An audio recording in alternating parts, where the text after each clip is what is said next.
Wedge. Hey everybody, welcome back to some Cloak and Staggers, Phandelver Blood-Shattered Obelisk. Thanks for being here.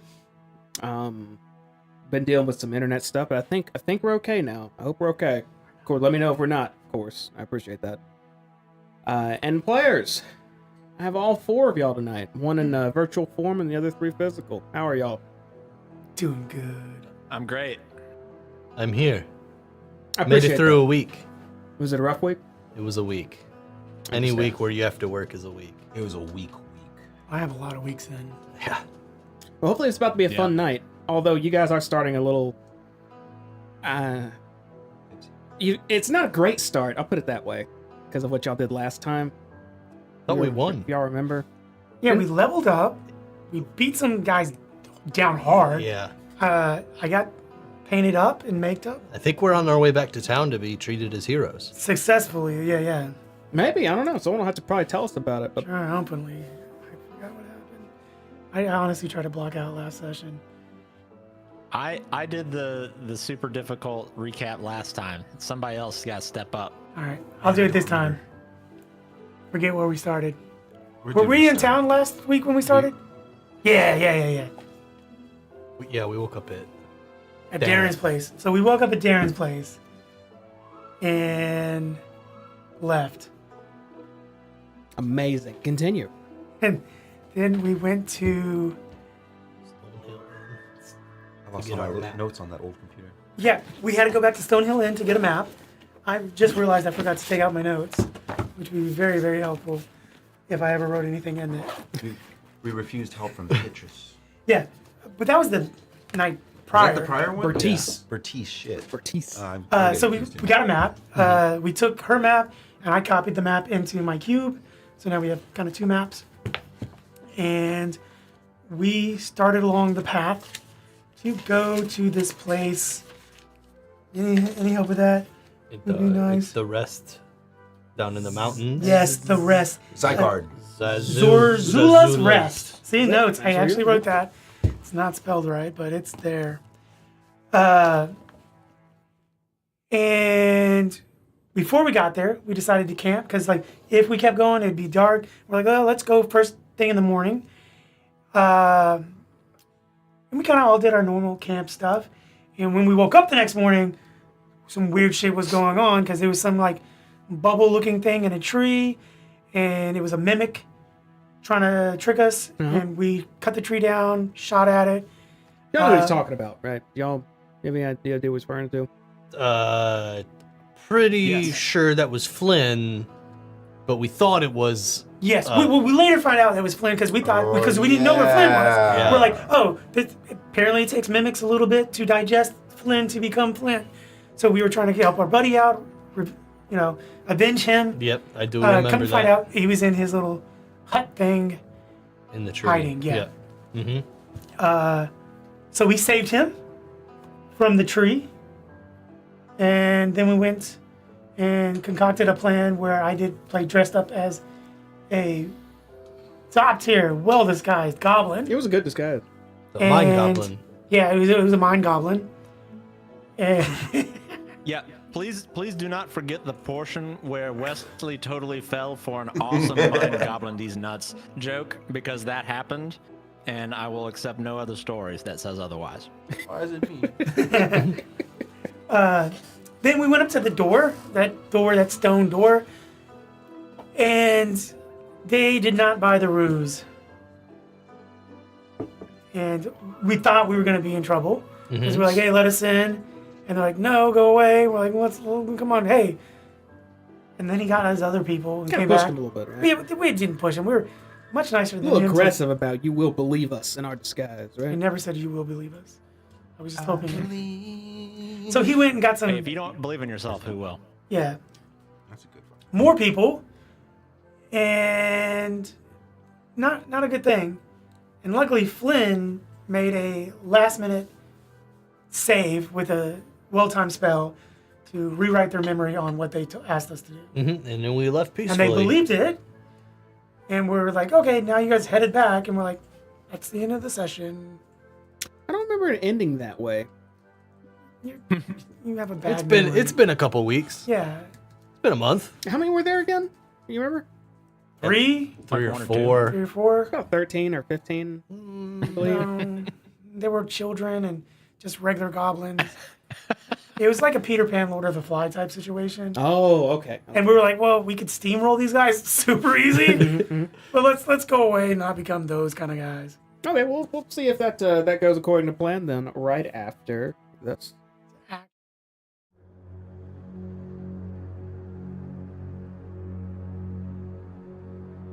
What lies beneath the lands of Phandelver? Danger, riches, power, puppies, death. Threats that seek to overwhelm the village.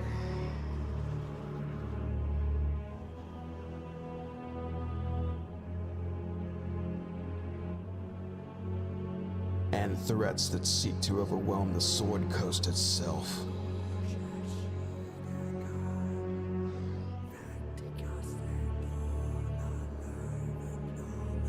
With the threat undiscovered, an empire of evil will rise. War will plague the Sword Coast and beyond. Fate itself may rely on 4 unlikely heroes.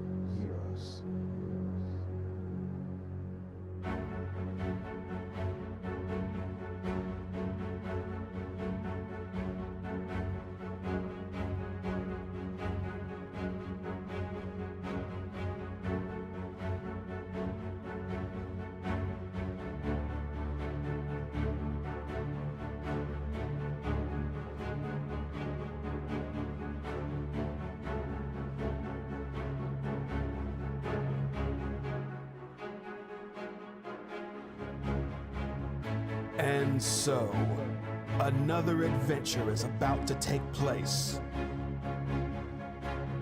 Cloak and Stagger presents Phandelver and Below, the Shattered Obelisk.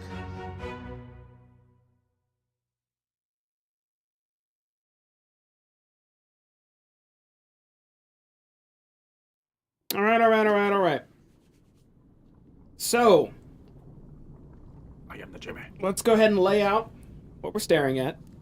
The 4 of you, one wearing green face, I believe, right now, You didn't have to say it like that. are in front of what looks like, I don't know the technical term, it was called a large group of goblins. Some with glowy eyes, some with long heads, some with regular heads, some with a bit more armor, some with prismatic barriers forming on their hands, just the works right now. There are about, I believe we said 14 last time. To be honest, it's not going to make a large difference right now. I'll be honest with you. Well, I guess depending on what Flynn's about to do. He's the only one who has, I think, big AoE stuff. But before we get there, right now you're kind of just looking at each other. And the one standing in front, the one you tried to pull a ruse on, is speaking to you. And he says, all right, so I suppose, well, we could kill you right now. That's what it should do, knowing as you've been. But, and he looks his eyes up a little bit, like he's listening to something. And then he says, Rooksy would like you alive, captured. So if you lay down your arms and come with us, we can take you to him, I guess. Do you mind? I turn to face the goblin that's talking to us. Oh, okay, never mind. You got to do it. That's a good way to say it. It's like he's in a I look a wheelchair. bit further to the right. I look a little further to the right. Right. Oh yeah. shit. You were smart So, to do his right. you're saying that we're going to be captured and taken to your queen. Well, Rooksy thinks he's a male, although he is a cunt. But yeah. Well, males can be queens. It's all fine. Do you mind? Can we discuss it? Can we take a huddle? He just throws his hand out at you. He seems quite indifferent about the situation. Like he's annoyed he's even having to do this. Mm-hmm. I turn to look at the rest of the party. All right, and I kind of do it like all right, huddle up. All right, so is it? We could potentially just try and make a mad dash for it. I bet we could probably get away, but all roads seem to lead here. Does anyone have any ideas on how to maybe sneak a weapon in without them taking everything? Or I'm open to suggestions here. Well, Jamie, are we surrounded right now? No. You have so there's that door you can see there. You're about maybe 30 feet out, and there's a cliff ledge to your left and a large mountain slope going up the other side. And then you have that small caved-in ravine. Well, not caved in. It's got rocks on the side. Looks just like that again. With about 14 goblins just kind of coned out facing you. Just looking a bit aloof right now. None of them seem to be taking their task quite seriously right now. Like, you could sense, Well, actually, no one's looking, so I'm not going to give you details. Just continue your huddle. Will you put everything in my, my coat? But they're going to see us put everything in your coat right now, and then they're going to take your coat. Well, yeah, but we can say, hey, let's go. Give us a second. Let us bury our equipment down the hill a little bit. We'll be back in 5 or 30. All right, and maybe we leave Wesley as collateral so they know we'll come back. Don't leave me here. Well, they need some sort of guarantee that we're going to come back. But So yeah. if you kind of hang out here with them, we can go put everything in the stretch hole and then come back and we'll be good. We promise you won't get stabbed this time. But we could also just not come back.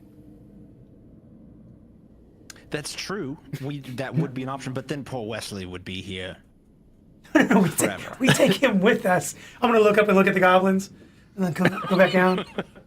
Scratch that. I'm short. Well- I'm going to bend down and look between their legs at the goblins. Right. My point is, if we run right now, they're going to double, triple security. We're never going to find our way back in here. That is true. Can't we just run and then now we know what they look like and we can kind of hang out and maybe we could kill a couple and then we can just like, not leave me behind and we can like come in as those guys. Sure. I mean, that's fine. I must have been mistaken. I thought we were here to shave the day, but clearly we're here to... I'm just saying we could find another way We should in. leave. But this is a definite way in, too. I'm all ears. Fox, what do you think? I mean, I know I could probably kill him with my bare hands if I need to, but I don't know about the rest of you guys's. So you don't mind staying here as collateral then? If that's the plan, I can. I'm not scared I'm gonna get shanked up. That's right. I like your confidence, Tonk. But we should also take your stone and put it in the coat as well. Yes. Are you okay with that? Yeah. Well, yeah, because then they'll take it. Yeah, if it's not in there, they'll, Right, yeah, they'll right. find it on you. I'll go provide a distraction and talk to them while you put his stone in your coat. All right? And then Tonk, you'll stay here. We'll go bury our treasure, and then we'll come back and we'll all go get escorted into King Shitface. All right. It sounds good. I'm sure it All will right. work. I come up out of the huddle and I turn back towards the goblin. Oh, And hello. as he starts walking over, I'm going to give Tonks a big old hug. Like, yeah! And try to feel for the We have- stone. We have come to a decision. We will allow you to take us into captivity, but we have some personal effects that we would not like stolen and or pilfered. So we're going to leave our dear friend Tonk here with you in your custody while we go bury our goods, and then we will come back and willfully allow you to take us to your queen. So the moment you turned around, you saw a lot of these goblins were in a bit of a huddle too, discussing something. But as soon as you started speaking up, the one that's been in charge just turns and looks and listens to your plan. And then you see him just kind of look at you for a moment and then start looking at the rest of you. Nah, how far away are you from your allies right now? I mean, I assumed we probably would have only taken a step back of probably gone back about 10 feet. So if I walked halfway back, I'd be about 5 feet from them. Okay. And also, real quick, Tonk, would that stone just be one of your pockets? Or... It's kind of in its own little pouch just on my hip. What, are you trying to just see if it's there?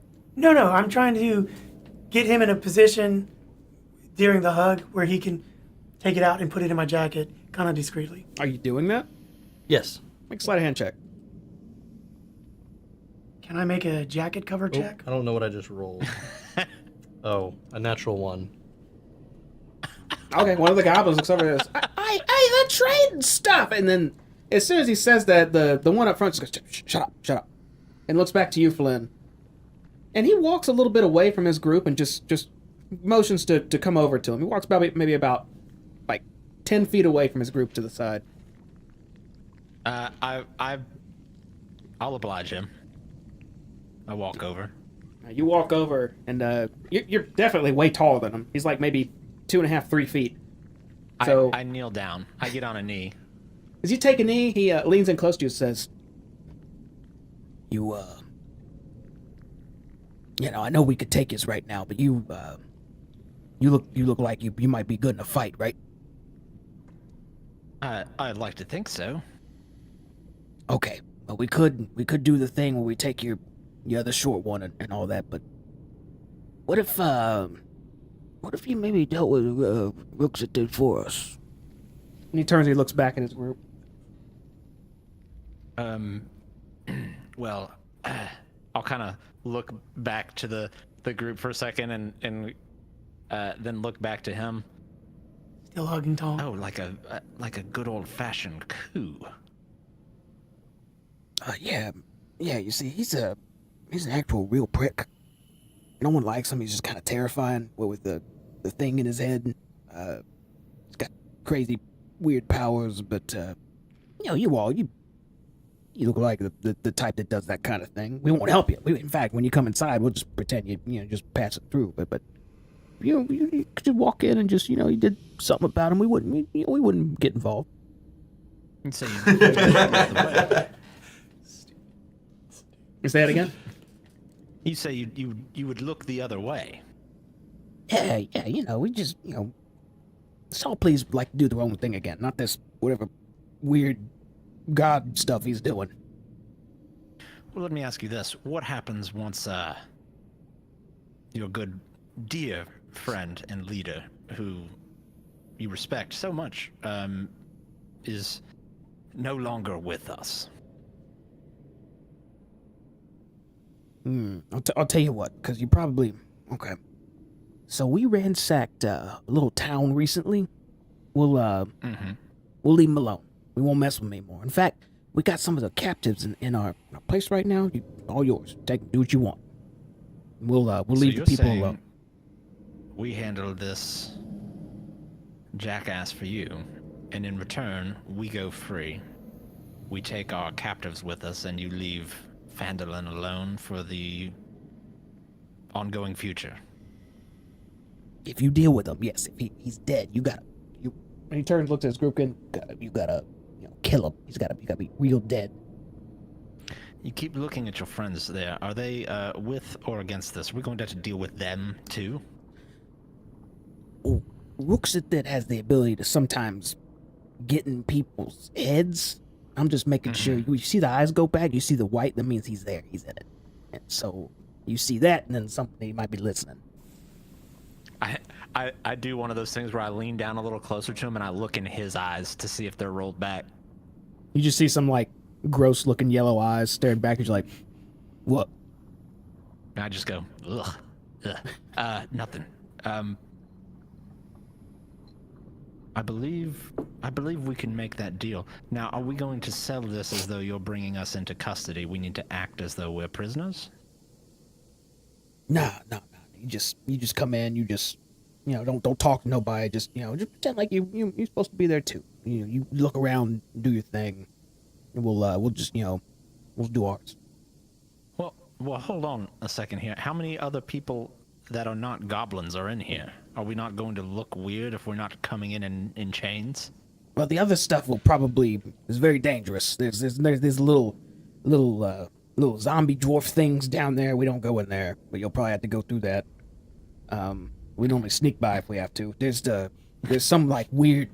It's like a wagon. It's like a fucking like fiery wagon. I don't know. You gotta watch out for that thing. What else? There's the crystal things, the crystal teeth. They'll get you too. So you gotta watch your head. They'll come down. They'll take you up. They eat like 3 of us in the last 4 weeks. I can't really talk to them. They got no allegiances, All right.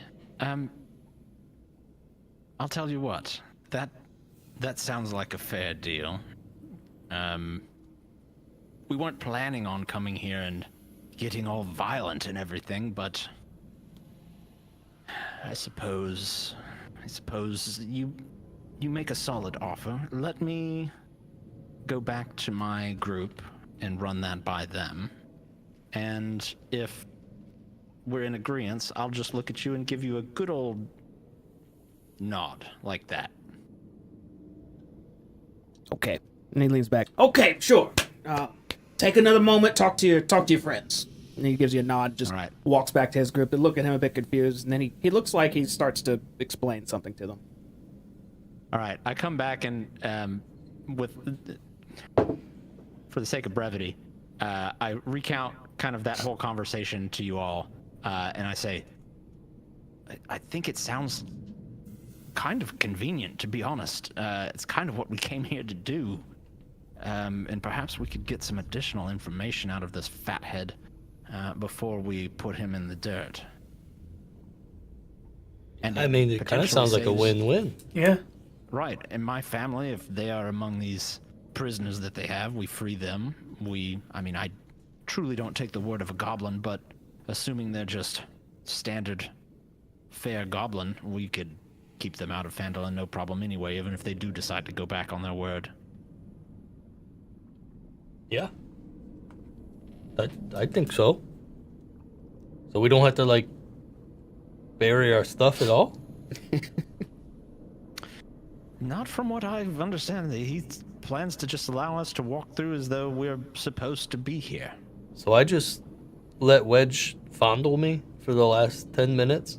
I finally break off the For no reason? I assumed that's what you guys did every evening anyway, but I'm not here to judge. Okay, well, I think we go in here and kill Ruckus then. hug. Yeah. Yeah. All Wesley? right, I turn back to the, Wesley? Well, I don't know, guys. Once we go in there, I don't know if we could get back out, but I'm sure we'll be fine. Wesley, you're very quiet and cutting am I? in and out. Shit. I don't know, guys. Let out a hard Hey, when did Wesley... Whoa!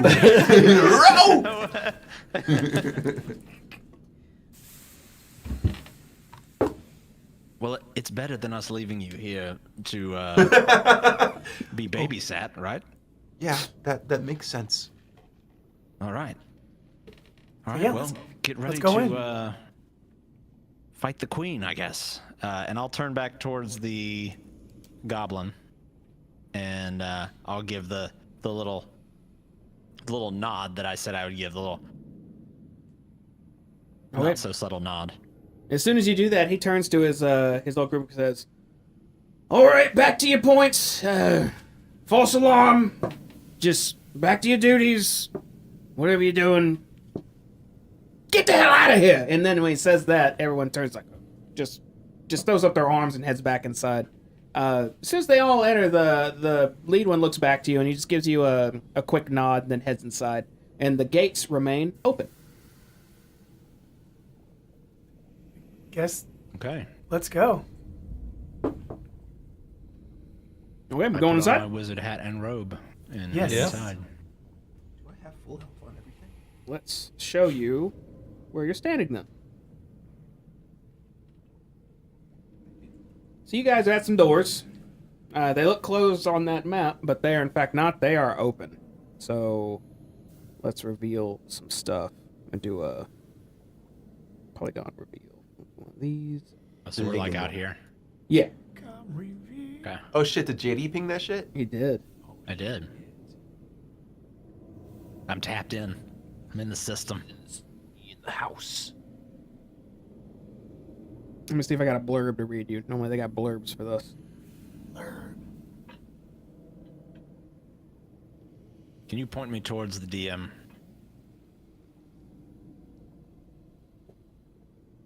The what? He wants to be moved. Oh, hello. Yeah, I want to see you as if you're describing something. So as you enter in, you can see immediately these two little spiral staircase that lead up a little bit on the sides to this slightly up elevated area. It's not that high, but it looks like where two guards were posted looking through arrow slits. That's how they greeted you originally. And you can see I believe it's just a wall in front of you. I didn't feel enough. There you go. Yep, you see a long wall in front of you with two openings that look like they go a bit deeper. Whenever you want to proceed, tell me you're rounding a corner, tell me you're looking at something, otherwise I'm going to assume you stop. I'm not going to make y'all go forward unless you tell me. What's going on? Is there any people in there, or is it just empty? You hear the sounds like, let's see, actually the book describes it better.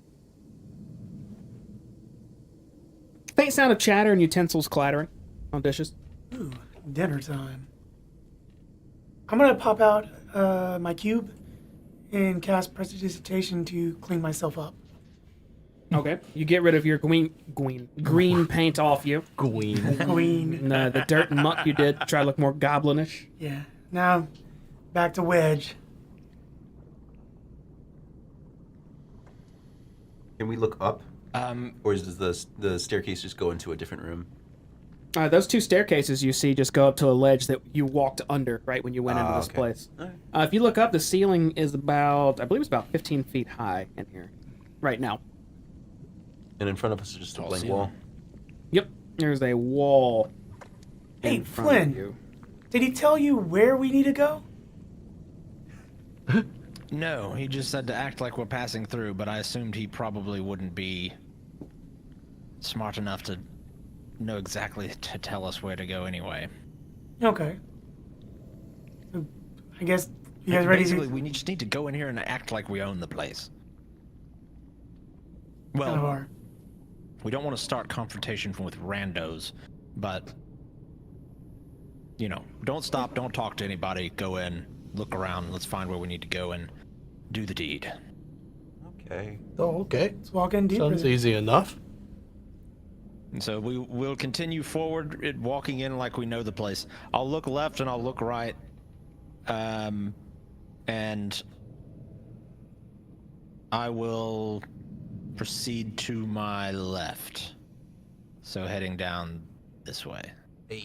Okay. And I'm gonna let Bug pop out and grow to full size. All right, your bug and takes its larger form now, looking a bit more vicious. Flynn rounds the corner and is greeted with what looks like a little mess hall. Oh. Whoa. Blue-tinted lava flows through geometric carvings that run along the wall's top edges, bathing the room in an eerie light. 3 rectangular stone tables stretch the length of the room, along with several sets of stone benches. A handful of goblins sit at these tables, shoveling gritty white porridge into their mouths. On one side of the room, a window provides a view of the outpost kitchen. And that would be over there. Keep walking. Are there? Did you say that? Is there anybody kind of in here as well? Yes, there's a few goblins sitting in those benches eating. A few of them look up at you as you come in, and then with just indifference go back to eating. Were they the same ones that were outside earlier? Probably. He does think they all look the same. Oh, I think they all look the same. They look all the same to me. No, he would think the opposite. He would think they're all unique. Right? Me? Yeah, because you're asking if they look similar to outside. Yeah. Yeah, a few of them. Okay, cool. I know those guys. I'll continue walking forward as though not a care Yeah. in the world. Yeah. Very confident walking forward. And I'll just kind of glance through. I want to walk as though I'm going to walk past this door over here. That's a window. But I want to walk past that window as though I'm going to continue walking past that window. But I'll slow down for a second and just try and get a good glance out the window first before I keep walking. I don't want to look like I'm standing around and peering. Okay. As you're passing the window and you try to get a nice little solid view, but not like linger too hard to give away the idea that you're snooping. Inside there looks like just an old kitchen that's still being actively used since the goblins are eating food right now. No one's in there at the moment. All right, I'll continue all the way to where it dead ends there to the south. Sure. This house is nice. Once you head down there, you see it's a hallway that's not that long, about 15 feet. The ceiling gets a lot lower, like maybe 6 feet tall now. But you can see a door at the end of the passage.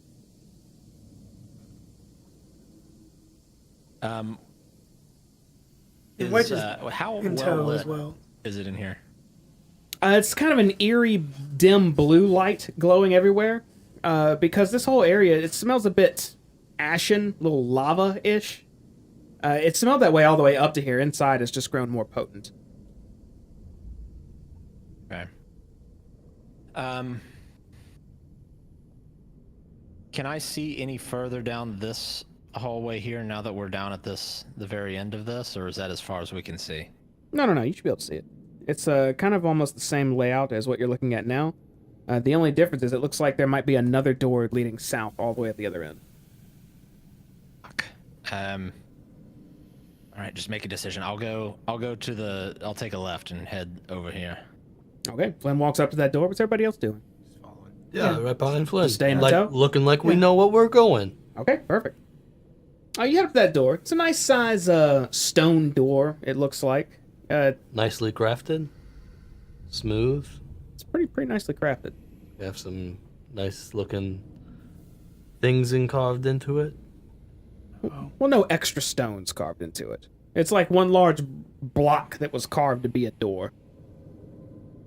Just a big old rock. Big old smooth, maybe partially obsidian, partially normal stone door.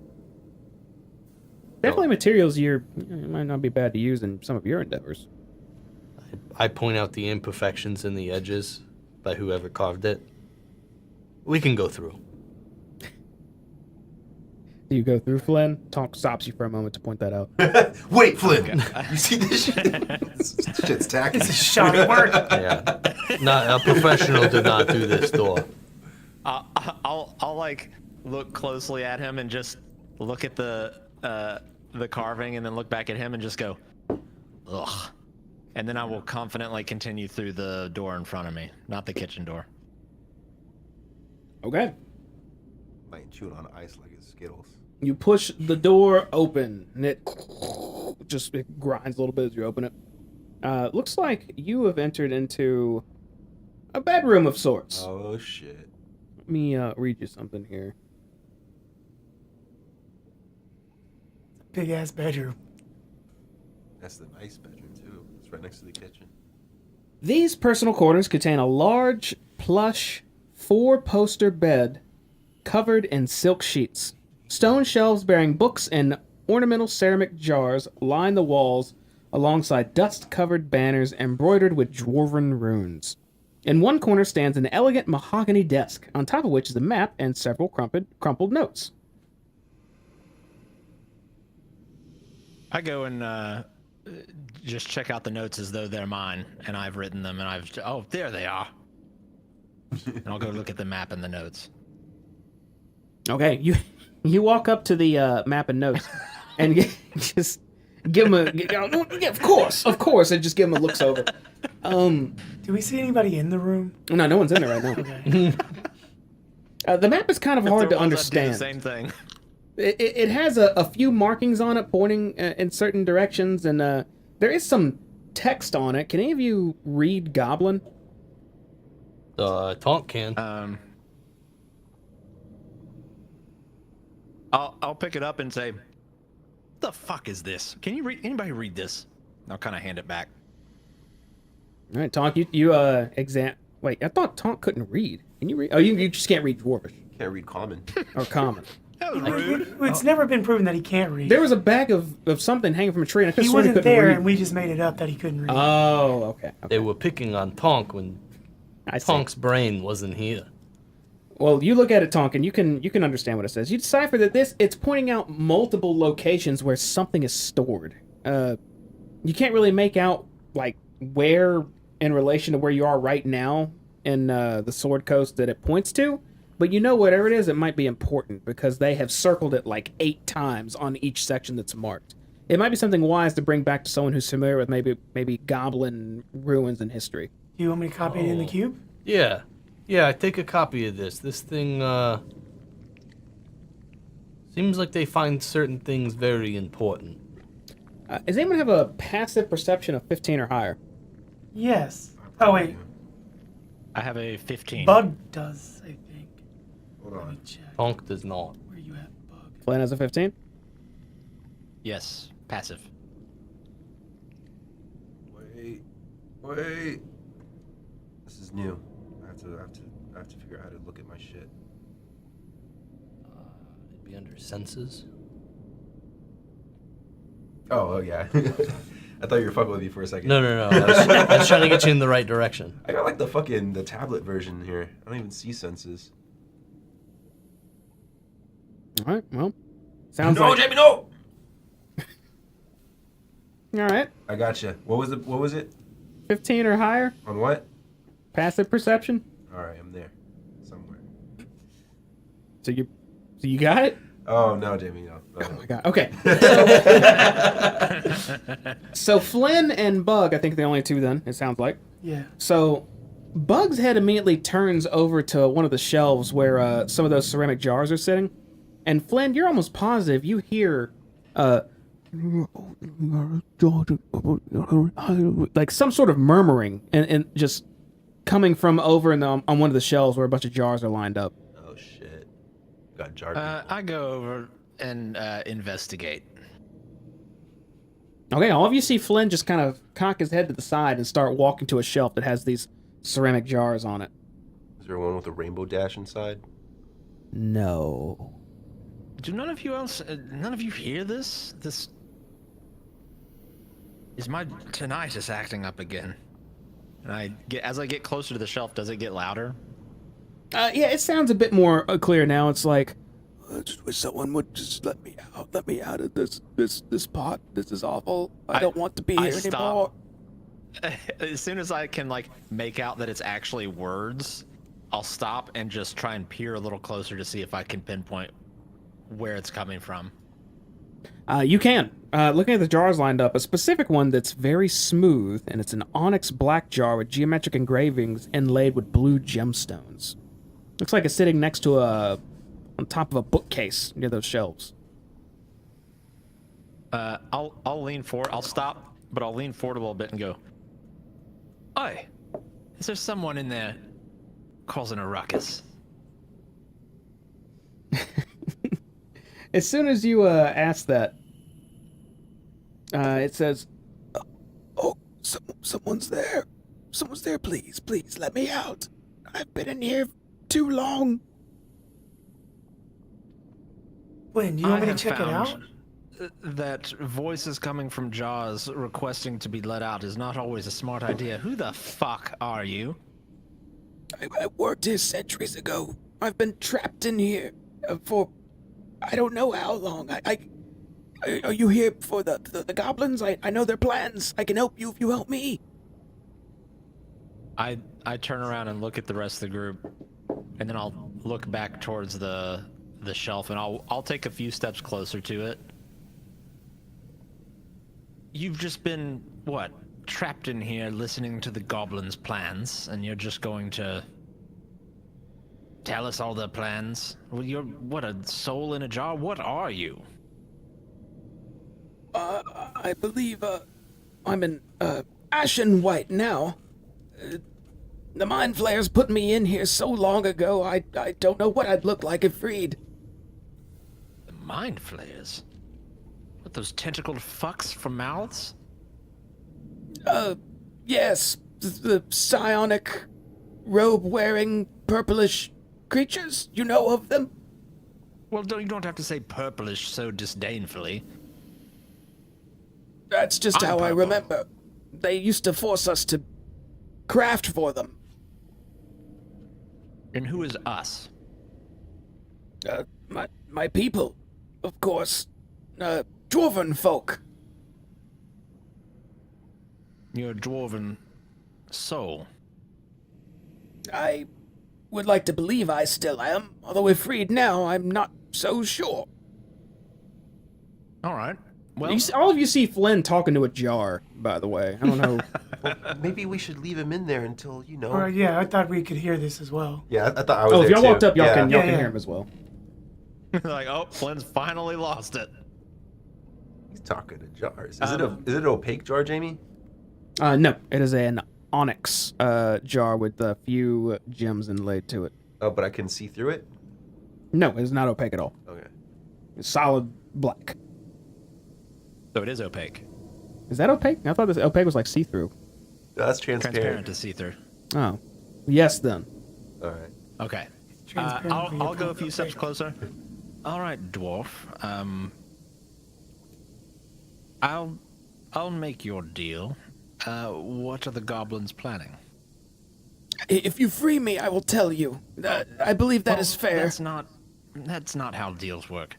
I have the leverage here, and I don't mean to seem like a dick, but you give me a little bit, and then I will give you a little bit, and then, you know, I need to make sure you're on the up and up here before I just let some soul out of some however the fuck old jar. If I went around believing everything anybody told me, I'd have my head on the ground by now. But if I tell you, you won't just leave me? You give me your word? You have my word. I will absolutely set you free if you tell me what we need to know. I give you my word on my family and my honor. I know the layout of the outpost you're in currently, the hidden rooms and all. I can guide you if need be. I also know that this Ruxathid, he stays in here. Well, he used to stay in here frequently, but not as much now. He used to pore over some papers and documents on a table nearby. Very adamant on their locations. I believe they're planning to do something at these places or retrieve something, but I'm not sure what. Okay. All right. Do you know where old Rookshit hangs out now that he's not in here? I believe he would stay at the Sanctum, far to the south of here. Far to the south. All right. That's good information. Is there any... Can you sort of give us directions to get there? There are a few ways. Through the main area where the buckets drop the ore, you could ride them to the lower levels. You could, if you have a rope and whatnot, you could maybe rappel down to the lower levels as well. We got rope. There is a minecart track. You could also ride the minecarts for a quick venture there. Oh, that sounds fun. Okay. Well, is there anything else useful that you could tell us? Anything else that might come in handy? Abilities that this person, goblin, may have, or any weaknesses we should know about? This Ruxathid communicates with something in its head. I don't know what it looks like, but it's speaking to something out there. It's normally doing it when it's alone as well. All right. So a psycho. I turn back to the rest of the group. Are they looking at me like I'm insane, or are they looking as though, like, are they close enough to hear this? We're looking They at would've the been- bottle like it's insane. They would have Yeah. been close enough to listen in, so everyone's on the same. Everyone heard everything. Anyone else have questions? We should probably not let him out until it's safe. He might have, have atrophy if he's been trapped there for a long time. That's a good point. No, I can handle it, please. You gave me your word. Hold on, he doesn't speak for me. And this was Wesley, me and you. a we're going to- suggestion. And if I heard you correctly, the deal was once we get to what we need No. and are finished with it. Do not put words in my mouth. Do not gaslight me. I gave this thing my word, and I intend to keep it. You gave him your word you would free him. Right? If he gave us the useful information that we needed. Oh, I missed that part. Yeah, I just say let him out if, So, I I ask you again, is there any questions that you have for this, whatever this is, before we're done? Are there any points of interest that would help us, like gear up, I guess? Use weapons, useful room that potions would be in, someplace where we could gather items, If a it's stronghold of sorts. I'm not too sure, but if nothing has changed in a while, at least in this room, I might be able to point out where some treasures are in here. Okay. Other question is, how did the mind flayers trap you in that jar? Is the jar magical? Does it? How you? It is. It has an intricate magical lock upon it, which I hope you could handle. If not, smashing it would probably work as well. Yeah, but having a jar we can lock things in would be kind of nice. Do we have time for me to study it real quick? Lynn? I think he's frozen. Oh no, he's not. He's just really still. There he is. I'm here. Hey, I was buddy. listening. Do you need this soul to be in here to study it? I don't think so, right? No, but if I study it, it might help us figure out how to get him out without smashing it. Oh, well, that's no problem. And I'll just go walk right up to it, and I'm going to basically kind of twirl my hands a bit, and it's going to come up with a middle finger towards the jar, and then I'll take away the middle finger, and then I'll use the middle finger again to knock on it. I'm going to cast the spell knock on this thing and attempt to open it.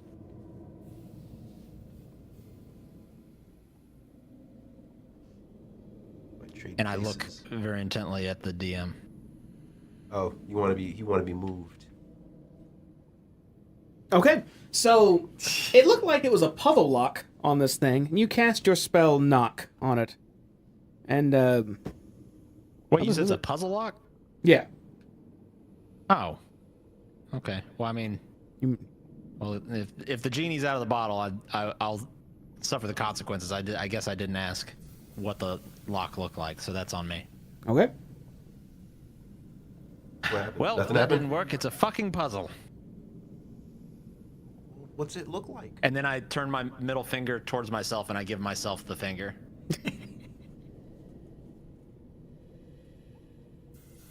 Hey, look, did your captors give you any indication of how to unlock it?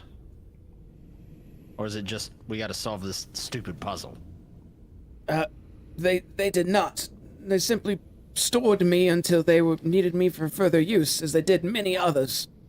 How did they And use then they you? just left you here like a piece of trash. Yes, they did. They used That's us bullshit. to craft these beacons of sorts. Inside the jar you crafted? No, when I was, well, not free, we were in chains still, but centuries ago for them.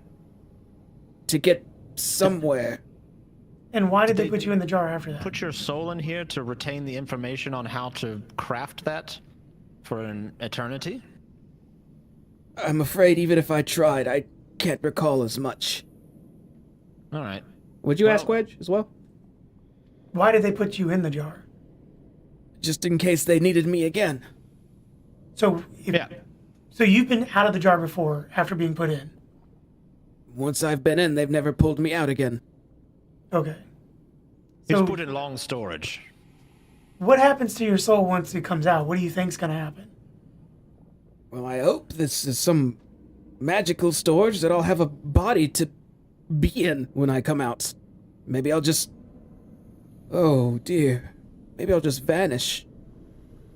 It's a risk I'm willing to take.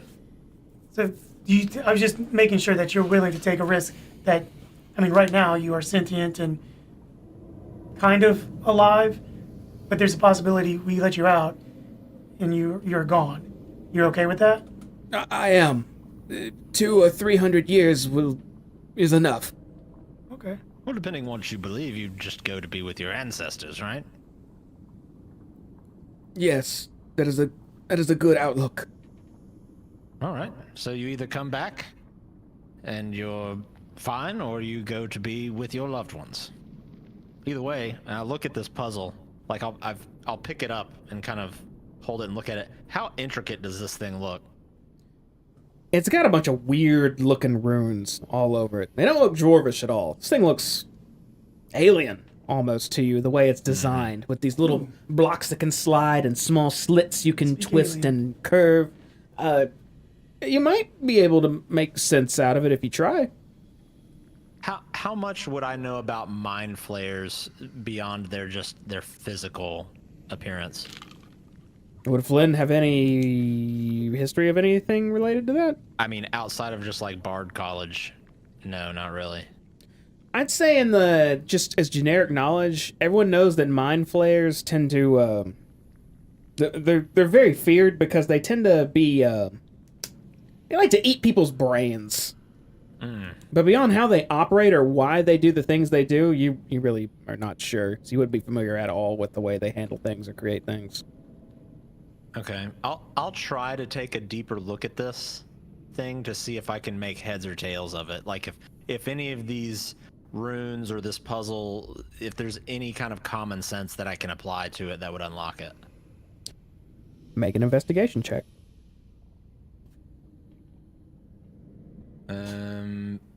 15.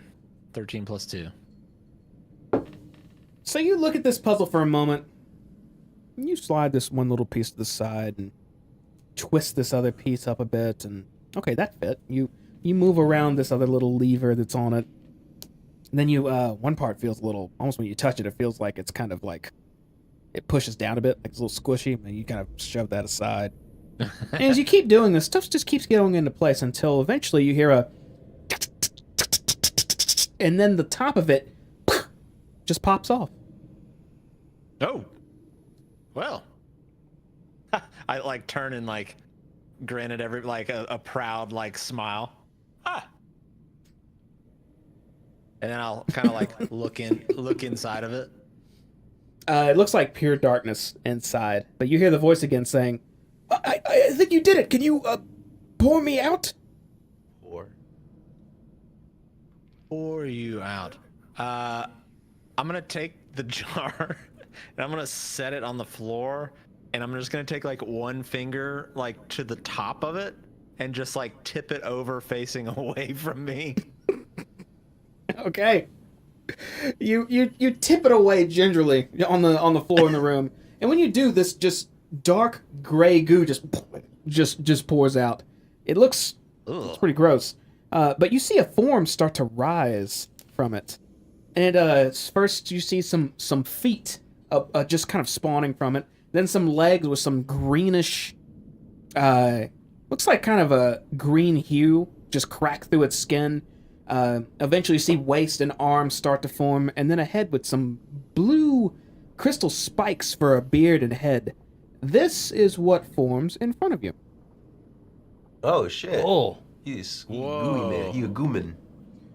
When he appears in front of you, he seems to be looking at his hands, and he says, I seem to actually have a form, although it's quite different than what I'm used to. Do you smell? Thank you. What do you smell like? Does he become solid? I'm not going to say it smells terrible. It kind of smells like something stale, like, I don't know, like a bunch of clay. It smells like clay a bit. Ooh, that's not that bad. That's not a bad smell. So does he take like a human form, or is he like made out of clay now? He's a slime. It looks like that. That is definitely a humanoid form. It looks like he's dripping a little bit, but he kind of brushes it off until he looks a bit more solid. I can't thank you enough. I'm finally out of that cursed jar. Holdak, by the way. And he looks at all of you and gives you a nod, and then he stops at Tonk and just stares for a while. Hold tack. Oh, I'll kind of step out of the way. If I'm in any way in like the field of view between him and Tonk, I step out of the way. Holdak. How do you spell that? Hjoldak.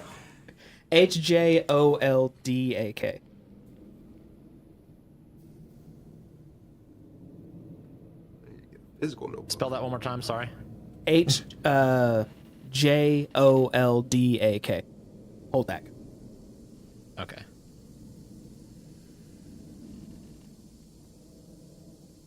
A friend of yours? And I look at Tonk. I don't know any blue crystal guys. Tonk? He knows you. Oh fuck! And I go and like shut the door to the room. It was always open. How should we close that shit? Jamie, I'd like to pick up the jar. Okay. And Wedge is just gonna immediately start casting Identify on it. Sure. You hold the jar in as your a hands as a ritual. and start identifying it, seeing what it's about. Yep. I'm just gonna go crisscross on the ground in my own world. And Holdak's he's just staring at you, just confused, like he's just looking for something. So how do you know my name? Do you not you don't remember me? Do you remember us? Were we a thing? How'd you get free? Free from what? You work the same quarry I did for those freaks. How are you? No, He looks you up and down and looks back at him. How are you even alive? I think you're mistaking me for someone else. You were in the many same Tonks could there bindings be? we were. You worked for those flayers You were one of the best of us. I mean, I do know my way around a stone. I don't know how you're free, but I can say it's good to see you again. Ditto. He just Tonk, keeps do you studying. really you for a know while. this person? This Gooman?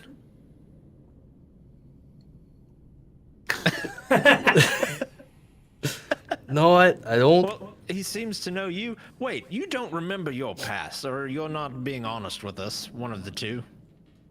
No, I already told you my past. Well, right, but it cuts off at a very specific point. Yeah, that's just kind of where it begins. Right. But I'm saying there's no chance that someone, a dwarf made of goo that we found in a jar that's been stuck here for hundreds of years, looks at you and immediately knows your name, and that's a coincidence? I mean, I'm not going to be the one that says all dwarves look alike. You'd be saying that if you're saying that this is what's happening here. Do you really not remember? No? They had taken us from various our homes. They took the best masons they could. We crafted those dreadful obelisks for them. We handled the weirdest stone I've ever held in my life. Oh, one of these, and I'll pull out my... Yes. One of those. Isn't it pretty? Oh, No, fuck. Tonk. It's not. Are they dangerous? I'll put it back. That is, I think they had said Nethra magic, Nethrazese? Something Netherese. ancient and dangerous. Where you sneeze. They had us using that material to construct things for them centuries ago. You and me, and many others that are likely mad by now if they weren't stored away. How did you escape? I don't know. I've just always been working with stone, and And your mind is your own, even now. Holding that. Yeah. It's working out for me. My friend, the longer you hold that, the likelier your mind is to leave you. You should be very cautious. Okay, buddy. He really... Wait, you're claiming to have worked for the Netherese, the ancient, whatever, ancient people that dealt in very powerful magics. No, not the people themselves. Mind flayers. They had acquired this material. They were utilizing Netherese magics. Centuries ago, there was a... I do not know if you're familiar with something called the Underdark. Right here in these lands, there was a vast Illithid network. I don't know if it's still going on or whatnot, but they had captured various masons to construct for them some... I wouldn't call it device, some portal. And they were using you to craft this portal. For what purpose? That I do not know. I just know they were very vicious hosts for us. Were they also very unsuccessful? I cannot say. We did our part as they wanted us to, and then I was put away. We were all put away. Do you think they're more gooman like you? I don't know. If they're in here, they've been silent for the last 200 years.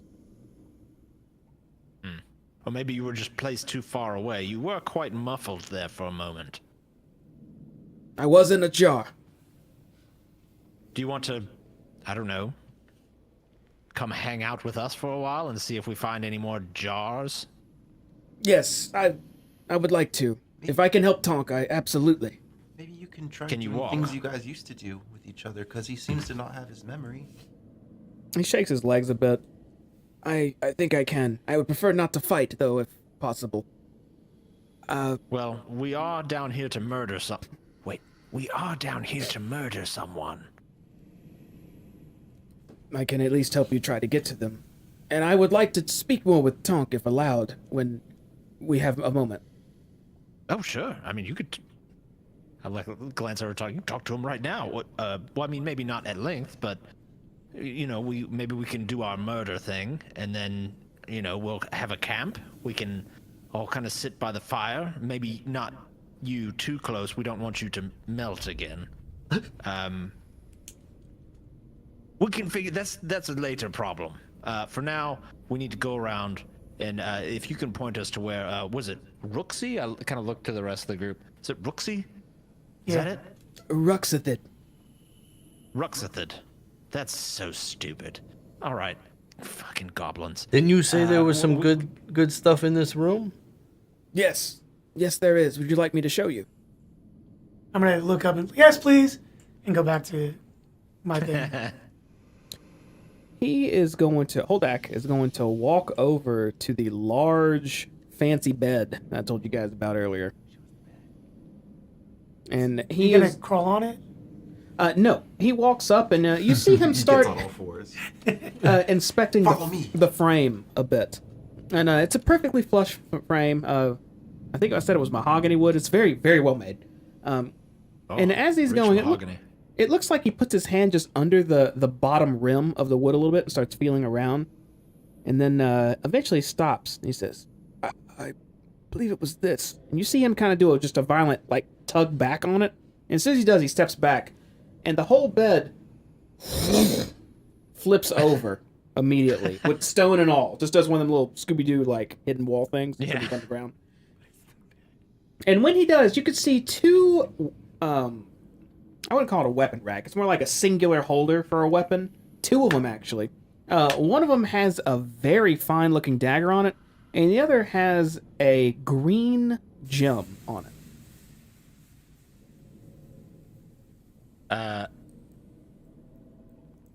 I'll take a step forward and just try to take a closer look. All right, a dagger and some sort of And I'll turn back to Tonk. Stone. Oh. I'll go check out the gem. Yeah, some sort of rock or stone or gem here. Also, who's good with daggers? I can use it. It's not my preferred, but helpful as a tool. Well, if you happen to find yourself up close and personal, a little shank here and there couldn't hurt. Or we could give it to Wesley in case someone comes to try and stab him, then he can stab them instead. True, but he should focus on keeping his distance. Where have I gotten with that jar thing? It takes about 10 minutes to identify, right? Or are you doing it instantly? 10 minutes. I'll say it's been 10 minutes. Because that seemed like a very long conversation. So when you cast your identify spell, you're looking for any magics in this jar whatsoever, and it's very strange. You don't detect any magic on this thing. Weird. So he was the magic. The jar is not magical. The magic take was a the friends we made along the way. Just have a nice puzzle on it, but you don't know if you can reset it. Is there goo on the floor still? Yeah, it's a little bit of goo from where he was. Can I take a sample of it? No. Yeah, sure. You scoop an empty vial. Can you put it in? Yeah, how would you store this sample? First, I want to. Excuse me. Is it okay if I touch you? I've never seen something like you before. I suppose. And he just holds his hand out to you. I want to go see if I could stick my finger all the way through his hand, like this. Okay. You start to press on his hand, and when you do, it feels a bit fleshy when you're pushing on it. Okay. Like you're actually pushing on skin now, even though it looks gray. It doesn't look quite as gooey as it did before. Excuse me. Do you mind if I clean you up? Maybe this goo is just a byproduct of coming out of the jar. Wait, is he wearing clothes? Is the naked motherfucker? It looks like he's wearing like goo shorts. Goo shorts. Jamie, why? Wesley has him distracted. I'm going to tug on Flynn's coat and quietly explain to him that the jar isn't magic. So they did something to him to put him in that jar. That's even weirder than we thought. Yeah. All right, while they're But I touching Jamie. suppose Oh, go ahead. Go ahead. Okay, I was just a meantime thing. While they're talking, I want to like get the mother out, and I want to hold my thumb over the nipple, the water one, and just spray him down like a hose. Okay, he And that's happening while they're just talking. he's kind of covering himself up a bit as you're doing Please this. don't cover your face. Y'all can go ahead. Make eye contact. I just She hates that. want you to be kind of like, just know that I don't know how he was put into the jar, because I do know there are objects out there that you can capture and store people in, but whatever happened to him is, I don't know. I'll pull out my little flask of whiskey and take a swig. And say, just when you think your day can't get any weirder, you allow yourself with goblins to usurp a fake goblin queen with a shitty name, and you find yourself in some weird old bedroom with a jar and a soul, a goo soul, in it, and you let it out, and then it talks to you, and it turns out to know one of your best friends in the whole world, Mr. Tonk Stone Dog. Which has no memory of him at all. Right, and so to be honest with you, there's little that can surprise me at this point. I'm out of shock. I'm completely out. So at this point, I'm just ready to go down here and twist this fucking goblin's head off and be on our way, and Phandelver is saved. Works for me. I'm going to go pick up the dagger, Okay. and I'm going to try to cast light on it, or make it shine light. Does it light It up? does not. Ooh, I'll identify this later. I'm going to put it on my hip. Sure. I grabbed the gem. Okay. When you grab the gem, it feels a little warm when you pick it up. Oh shit, bro. Somebody's been Someone's sat on polishing that. it. He just got up. It's two different directions, but What'd you say? Somebody was polishing it. Oh, it's like Oh, you know, like the way Tonk likes to polish. Oh. Gooman, do you know what this gem is? You've been in here. It's clearly somebody came in and stored this here, yeah? I believe it is a summoning gem of sorts. Jamie, is he still gooey after I sprayed him down? No. He's pretty rinsed right now. He's just very gray with green energy just glowing inside of him. Why are you green? What would someone summon with one of these?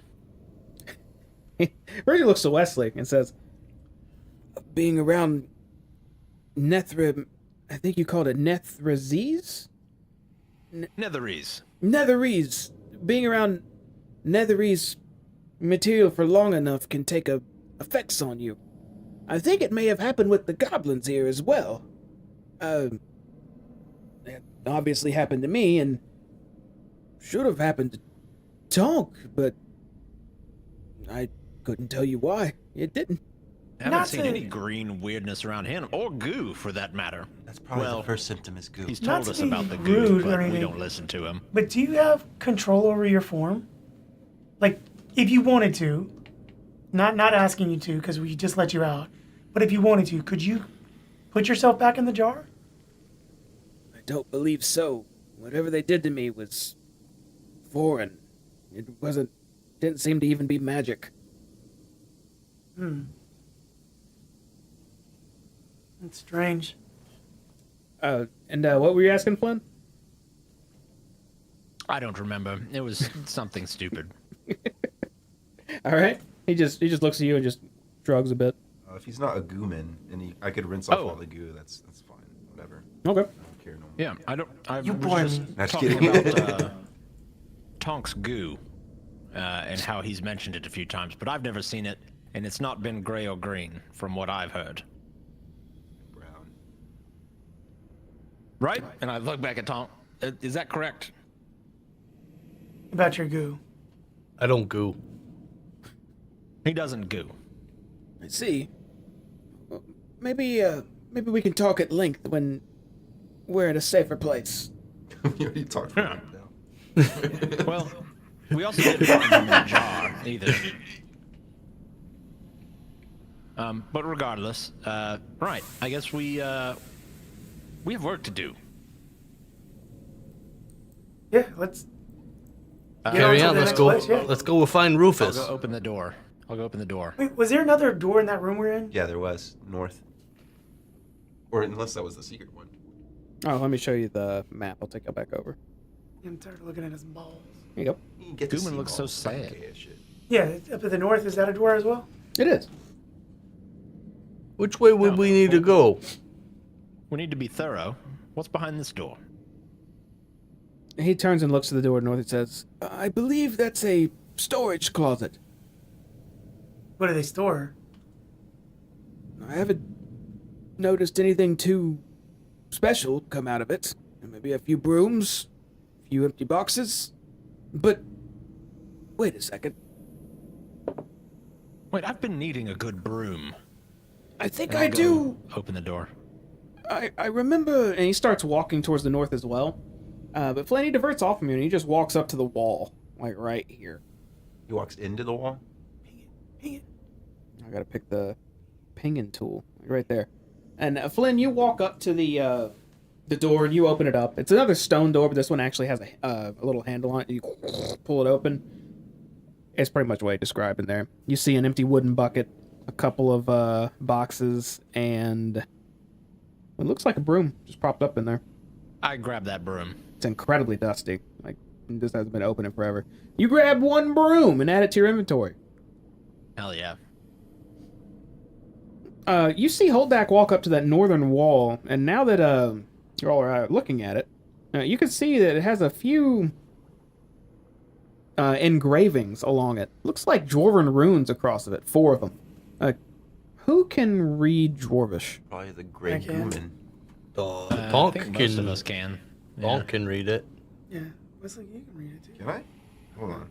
If I see the Dwarvish runes, I cannot. I can speak it, I can read it, but not nearly as good as like Tonk. So I would I know just sign language. can you read that? Talk from left to right, you see the runes on the wall have singular words engraved on them. The first one says storm, the second says death, the third one says light, and the fourth one says wind. I read that aloud. Holdak walks up to him, he's just staring at them like he's studying them. What did they say? In order? Storm, death, light, wind. And these are on the wall. Mm-hmm. Does it mean anything to you? Voice in a jar? Hey, what do we call you? Holdak. He told us his name. I have it written here. Oh, I just couldn't pronounce it. I thought we was fucking with it. Gooman. Gooman! Holdak Gooman. Wait, do you have a last name? Or can it be Gooman? Can we call you Gooman? I would prefer Holdak, but you did Holdak rescue it me, is. so All right, fine. you can call me what you wish, I suppose. Yeah, Hold back, Gooman. we found we get to Not- rename you. I'm not going to torture you like that, but it was just kind of fun. You see him start reaching his hand up to the wall, and he gently places it on the storm rune, and it starts to dimly glow. He then keeps looking at the runes for about maybe 10 seconds. Is everyone just watching this? Yeah. Yeah. I I'm don't want to touch the locked death in. one. Yeah. Intently. He then moves his hand over to the death rune and puts it on that, and it starts to glow. He waits a little bit like he's studying the last two, and then he puts his hand on the light rune. It starts to glow, and then he places his hand on the wind rune. And when he does, the wall slides back a bit and opens up. Oh, And then he hell turns to you yeah. and says- Secret door. Secret door. I believe that's their vault. Okay. Fuck yeah. Oh, go we in don't there. even need to I go turn- through the rest of this.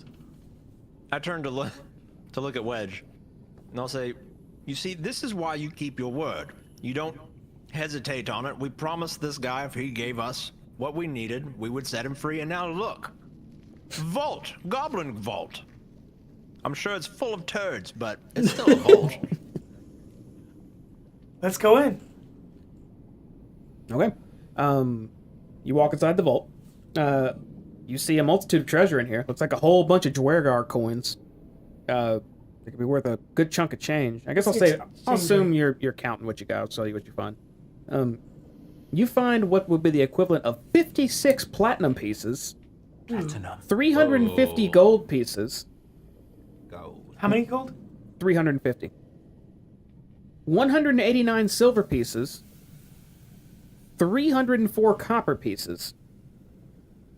You also see lying on the floor over on near one of the walls 4 pieces of jade and 1 large peridot stone. Additionally, there seem to be some richly woven but dusty Dwergar tapestries. They look like they could be worth some money as well. Are we taking time to inspect and evaluate all this? Nah, shove it in the hole. I'm just going to look at everybody for confirmation that I'm just going to put it in the hole. in the hole. I mean the jacket. In my jacket. Get your stretch hole out. So I'm just sticking everything in the jacket. Okay. Well, if you want to, so you can go ahead and mark this down so we don't forget later. The jades look like they might be worth about 100 gold each. The peridot is worth about 500 gold. Okay. The tapestries, How many tapestries? 3, are worth about 75 gold. I like me a good tapestry. I'm not sure what this is. What's a brocade? Brocade? How do you spell it? Brocade? It's a brocade, like an arcade, but for the bros.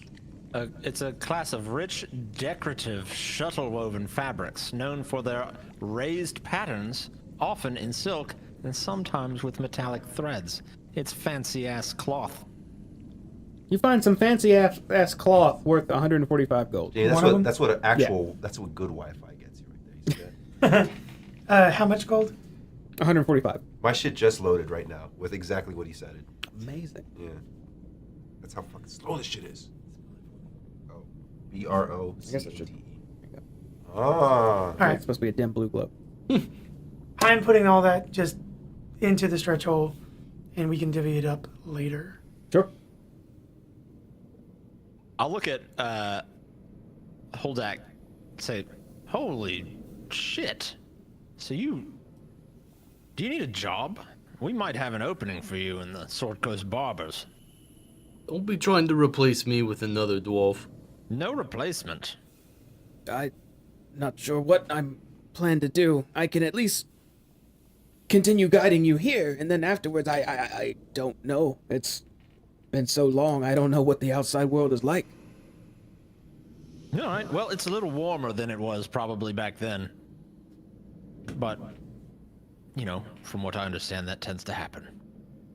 All right. So, anything else in here we should know about in this room? Anything useful? I don't believe so, other than the maps that Ruxith had poured over on the table over, and he looks over at the table. Are those the maps still there? Did someone take it? I think we decided to leave the map, but I copied them in my cube. Okay, he just motions to him. Is there any other than the map? Anything else that we should look at? In here, I don't believe so. All right. Well, let's carry on then, yeah? Yes. I'll go open the main door that we walked into that let us in here.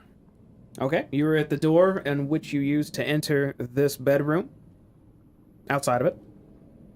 And then, as I'm like about to walk through the door, remember, we need to act like we belong here.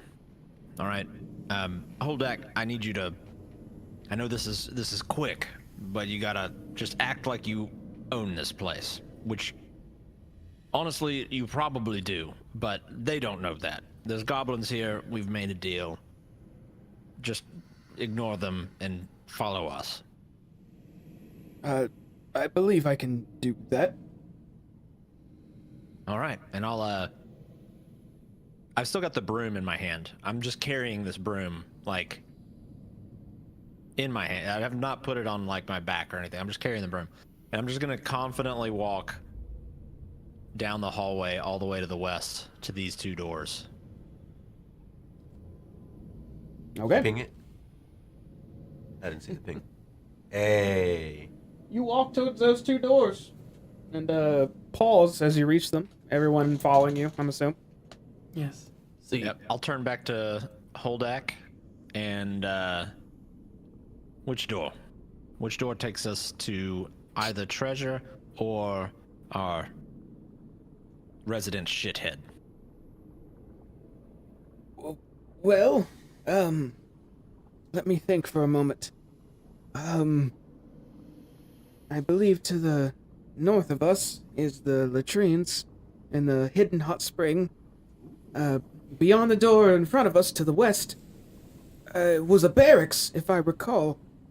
And to the south is the You said there's a door to the north? forge. Yes, it should be the forge with the large buckets we use to transport ore. All right. Well, it sounds like to the forge we go, and I'll open the southern door. Okay. You open up the southern stone door. You have to push this one and grinds open. And you enter into a large room. Let me reveal a whole lot of stuff here. Real quick. There you go. Whoa. Let me read for you here.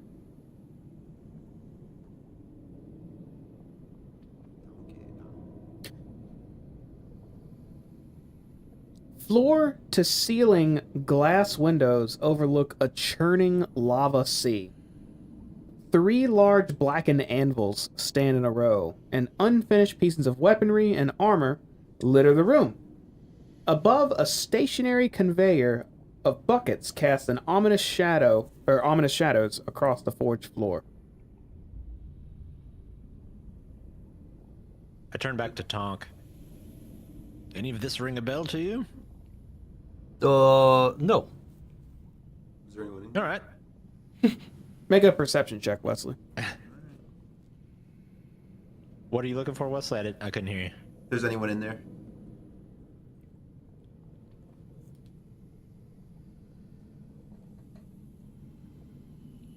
Got a natural 4 plus 3. 7. Okay, just gazing out across the room, it doesn't look like it. Everything in here is it's just dark. Like dark, not dark as in you can see. The anvils are black, the buckets are black, the floor is carved out of black stone. The only thing that looks different is the sea of, well, lava in the distance beyond the glass panes I told you about. So it's really dark and we can't. Is that what you said? Yeah. I'm gonna get out Dayed, and he's infused with that lantern that can also like see invisible things. Well, let me see what he is again. Everything is in a different place for me. Yeah, you're using the app instead of the Yeah, I'm using web that browser. episode thing. Lantern of Revealing. So Dad's gonna go over here, and he's gonna hold his breath until he changes colors, until finally he's light. Okay, holds his breath He's like, and becomes a Wesley, a you light may need beam. to pull your microphone a little closer to you. Oh, You shit, keep dude. cutting out for me. yeah. Excellent. All right. Okay, so you pull out Dayed, and Dayed. he starts glowing this illuminated light. That's 30 feet of bright light, 30 feet of dim. Yes. Okay. Once you do that and peer out in the room, you can see that there are other figures in this Oh room. yeah. That's fucking stupid. You see 3 figures, one at each of those anvils in the middle of the room. They seem to be pantomiming right now. They're not even holding tools, but their hands are resting on the anvils, and they're just hammering. Are we hearing anything? No, they don't seem to have anything in their hands. But when that light shoots across the room, all 3 of them look up over towards you. And immediately, it's kind of absurd how quick they are. Just rush your direction. Sorry, guys. We're going to go into initiative. But first, we're going to take a break. Give us 10 minutes. We'll be right back. Okay. Cool. Okay. We're right.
And we're back. I don't know if that was 10 minutes because I didn't do my timer thing. Don't want to mess things up, but hey, we're back. It was exactly 10 minutes. Okay, I've already rolled initiative for these dudes. I need some initiative from y'all. Give me some numbers. 21. That was pretty fast. 15. I also got 21. Really? Yeah. Ooh, 13. Okay, y'all pretty quick. Y'all above average. Nice.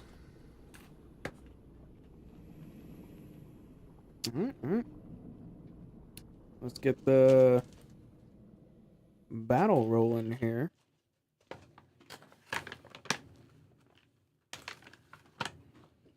Where's my damn goblin battle music? Or these guys? Hold on. Nope. Okay, I'm pretty sure this is it.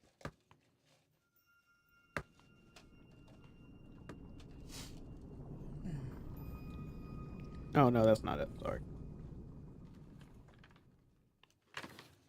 Oh, actually, y'all probably want to see what you're fighting, too. They look like this. Oh no! They look like more dwarves, more dwergar. Very old, very ancient. Looks like they're... Very gooey. No, they're not gooey at all. More like, ish, you know what I mean? Zombie. Zombie. Yeah, but they're not moving like that. They're like, kind of holding their hands out, just running at you. They're Like running zombies. T-Rexes? Yeah, well, no, not like T-Rexes. You see some of them, there's like, it's not represented there too well, but they're like green crystals coming out of their body in places. They're all ripping some of those out and coming at you with them. Oh, Almost like a stabby stab thing. damn. Okay. They didn't think of you do that to mine? I don't know. Fucking. Okay. Combat. So, first up is... I believe it was Tonk. Yeah, Tonk. You see 3 dwarves of the ancient-looking variety rushing at you guys. Hold on, Jamie. You're not gonna like me for this one. Is Gooman with us? He is. He's still outside the door, though. Okay. But he prefers to be non-combative, right? No. That is correct. Is this... What is this like a table? Those are the Minecraft tracks. Those little brown things are forges. Let me get the camera closer so everybody yeah, can no. see. There you go. Tell me if that's a bad angle, y'all. Those little brown rectangles are the anvils. The long conveyor belt with the little crosses on them, those are suspended in the air large buckets that you would dump ore or lava out of, but they're just sitting there right now. What are the 3 creatures right there? That's what's attacking you. Good pickup. Good sight. So... Okay. Honk will run around Wedge. Run up to the first dwarf thing. And apologize to... I'm sorry for what I am about to do to you. And I would like to try to hit it with my battle axe. All right, let's hit him.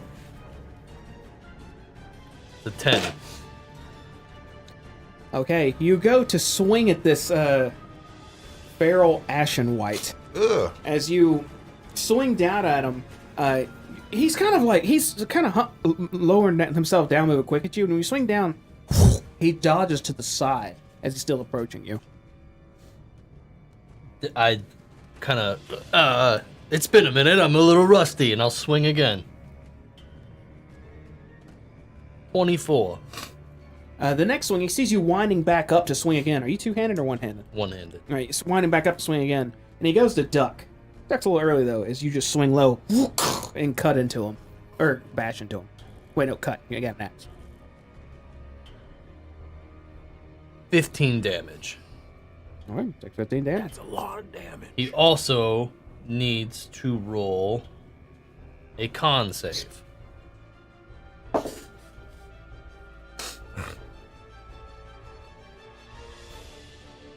I'm gonna change the dice because whatever number this is wore off.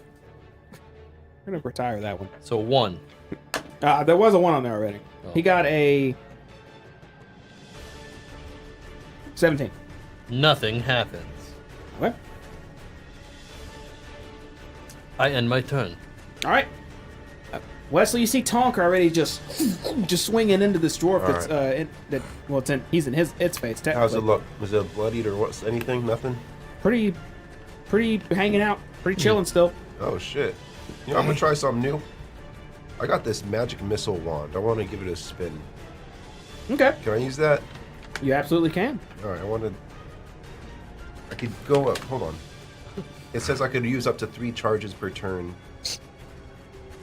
And each one counts as like an extra level of the spell. So I'm going to go ahead and use it for the max 3 charges. And I'm going to aim all those magic missiles at the one next to Tonk. So that way magic missile at the 3rd level? Yes. Do you know how many magic missiles that is? It does it for me on here. Oh, well tell me. I think 7? No, wait, no. Wait. I can only shoot up to 3 darts. Oh, there you go. I think. So each individual charge is a dart? Let me, if I do it, can I tell you how many dice it rolls and then tell you? What does that mean? Can I do it? Will you let me do it? Look, you know what? I got it. Hold No, on. I got the one right here, I got JB. it.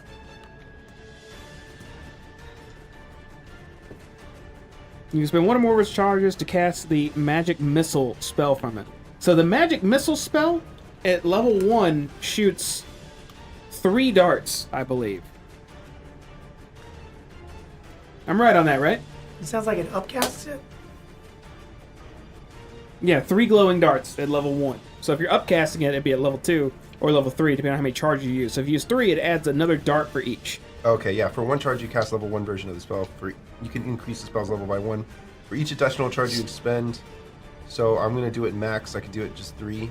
Okay, so at the level 3, that'd be 3, 4, that'd be 5 darts. And then he looks like he's full health. The one that got it, no, Tonk just cut into him pretty good. And he looks like he's chilling. Yeah, he's. Oh shit! Yeah. Let me do all the charges at him. Okay. I need you to roll 5d4. You won't let me do the thingy? I'm just gonna do the thing. Oh, on there? Okay, roll it on there. Cats. Is it? How's it double playing?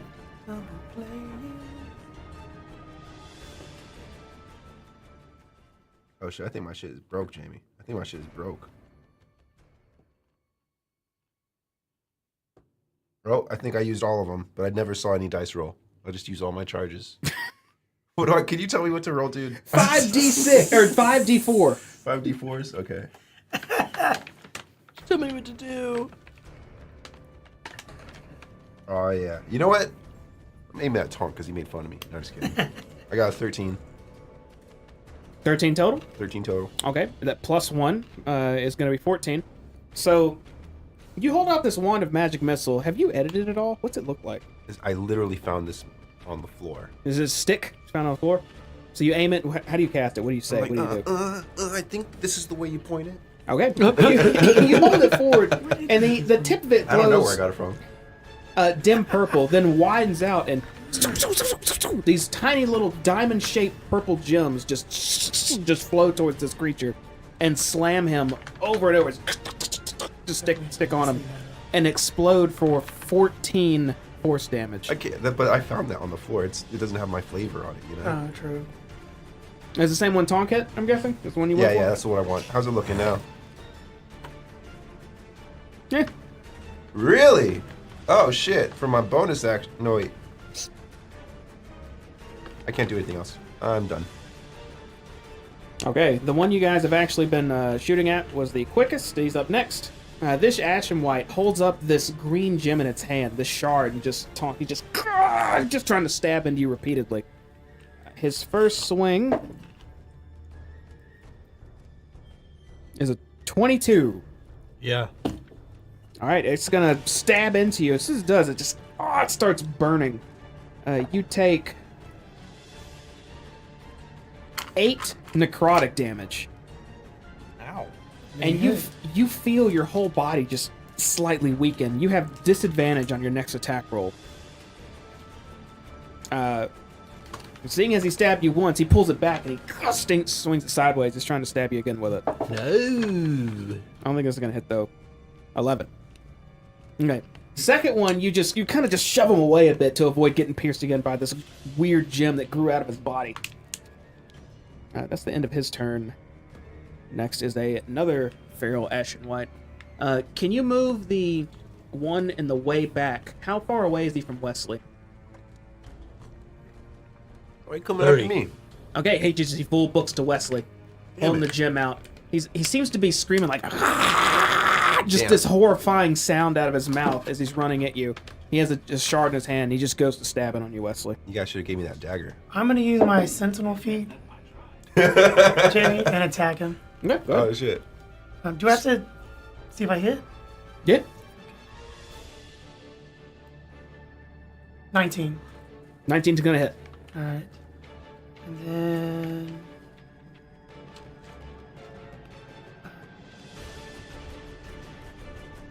10 damage plus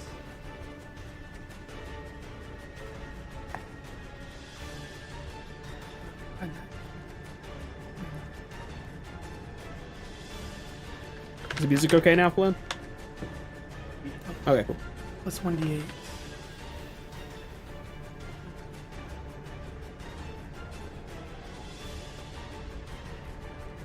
$14 damage.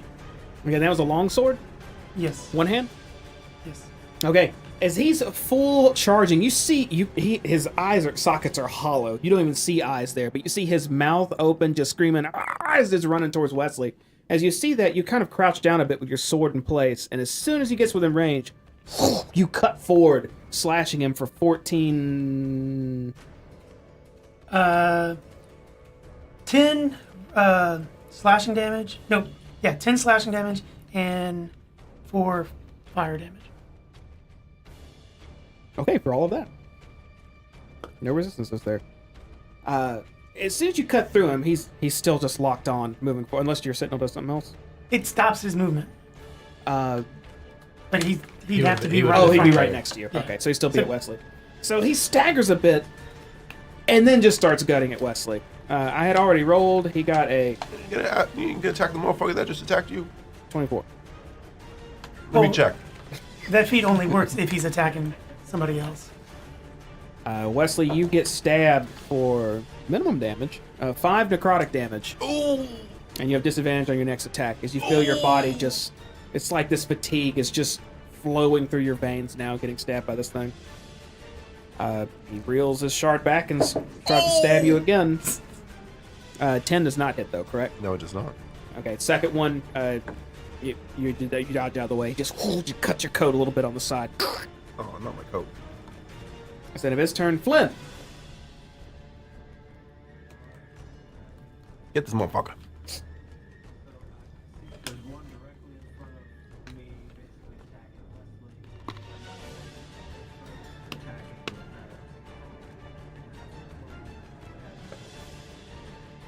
Correct. Distances are, they're all within 30 feet, if that helps. What the last two?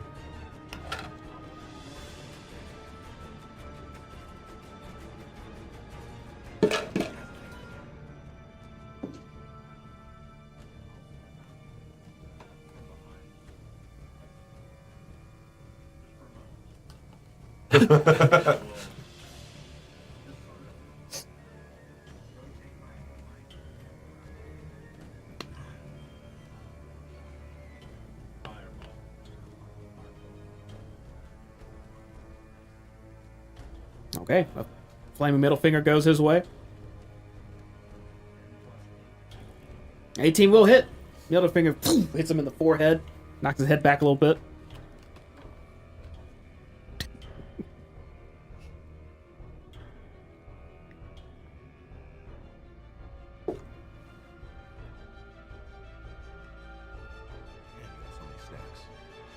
A lot of snacks. Okay, yeah, he takes that full 14. Dude, everyone's doing 14 damage. JD JD's is muted in stream. Wait, how's JD muted in stream? What? Why we just got told JD is muted in stream. And everybody stop. How are you muted? Can you? I don't know.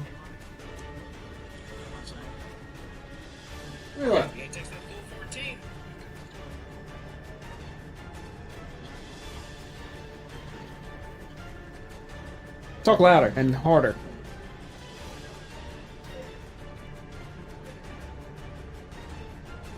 He's a black line again.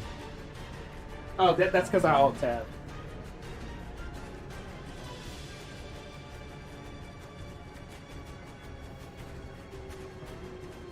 Don't you dare! You stop that right now. I think I loaded the iPad settings. He's a black line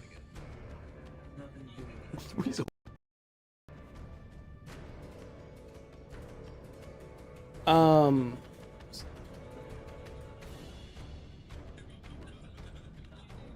Has he been muted this whole time? No, because No, just when we got back from the break. yeah. Nothing changed though. You've changed, Amy. Your voice isn't picking up on the visuals that well. It sounds like it might be picking up through us.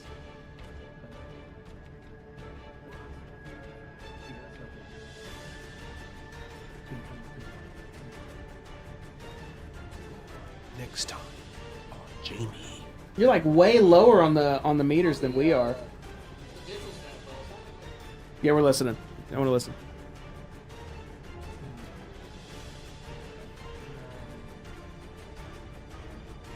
Bop! You're like way lower on the meters than we are. Yeah, you're popping up under the iPad settings.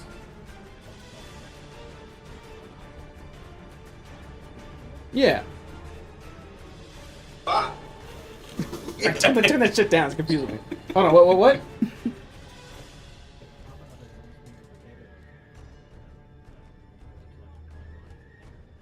It's not that he's lower, he doesn't exist. Oh yeah. Like, I don't Oh, know, I think I know what's going on. I think I know what's going on. Hold on. but yeah, you Yeah, I see what's going on. Hold on. Oh shit! I got you. His health bar is increased. show JD. Oh, JD, you gotta look at that. Okay, he's here What am I now. looking at? You didn't have an audio source in the battle map scene on OBS. Oh. No, yeah. But everyone can hear you now. No. Oh, no. No. Which is a good thing so far. It hasn't been your turn, so you haven't been doing anything. But now people can hear you and hear everything you want to say. But He's he's censored. Okay, His- so yeah, just he's to sensitive. recap, Put for your everyone, nipples back I, in your shirt, sir. I popped out from behind Wesley, and I said I want to throw a fire bolt at this asshole in the back. At which point I did hit, I believe with an 18, and then I rolled a 14 for damage. At which point he takes a fiery middle finger to the face, and just after that, I'll step back behind Wesley again, and I see that he's being actively stabbed. And I just will say, remember, it's not your first time. You've lived through this before. You got this, chap. And I'll give him 2 pats on the ass and give him Bardic Inspiration. Well, okay. Okay, just as a reminder form, Bardic Inspiration does... Bardic Inspiration will give him an additional D6 to roll on any roll he wants. It can be an attack roll, it can be a damage roll, it can be whatever he wants as long as he uses it within the next hour. D6, got it. Okay. End of your turn, Flynn? End of turn. Wedge. Raven done. I am going to walk up and wedge myself in between these two. What a wedge. Yep. No. And- Holy shit. What is that guy's name? Bug is going to come up right there. And I'm going to swing at the one in front of Wesley. Okay. With my long sword. What's the rule for what's it called? Pincer attack? Oh yeah, flanking. I get +2 on that. I believe that's what we decided. We kind of flip-flop. It's +2, right? +2 to hit. 1, 2, 3. All right, you get +2. All right. All right, So what's the 21 to hit. Nope. What? Yeah. Ugh. So that's 5 plus.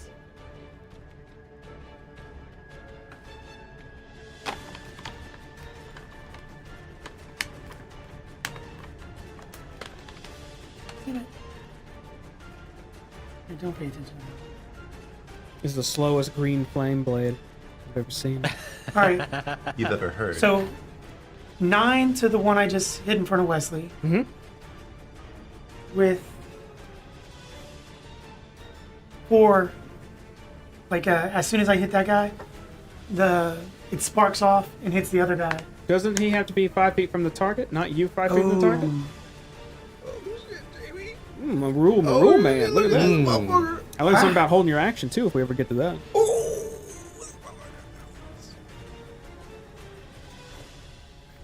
Shut up. Making fun of me. You need to roll 3 d5s. Yes, 5 feet of the target I hit. So yeah, it doesn't do anything.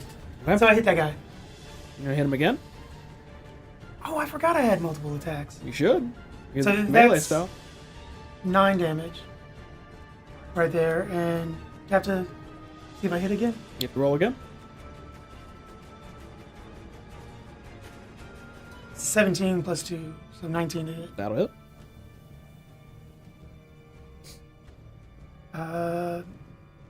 7. Is green flame every attack you do? Every attack I do with my sword. Okay. 12 damage. You do a quick flourish, a quick into this this one in front of Wesley. It is bloodied now. Ooh. And then I'm gonna have Bug do his thing and attack him as well. Actually, instead of attacking him, can Bug grapple him and try to like drag him to the ground?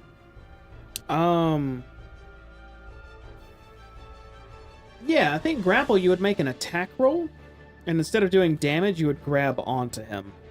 Yes. At the beginning of his, I think it's the beginning of the turn, he'll have an opportunity to break out of it.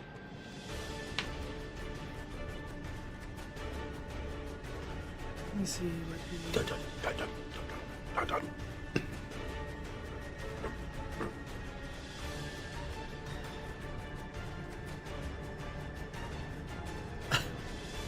So do I just make a normal attack roll with him? Yeah, attack roll with Bug.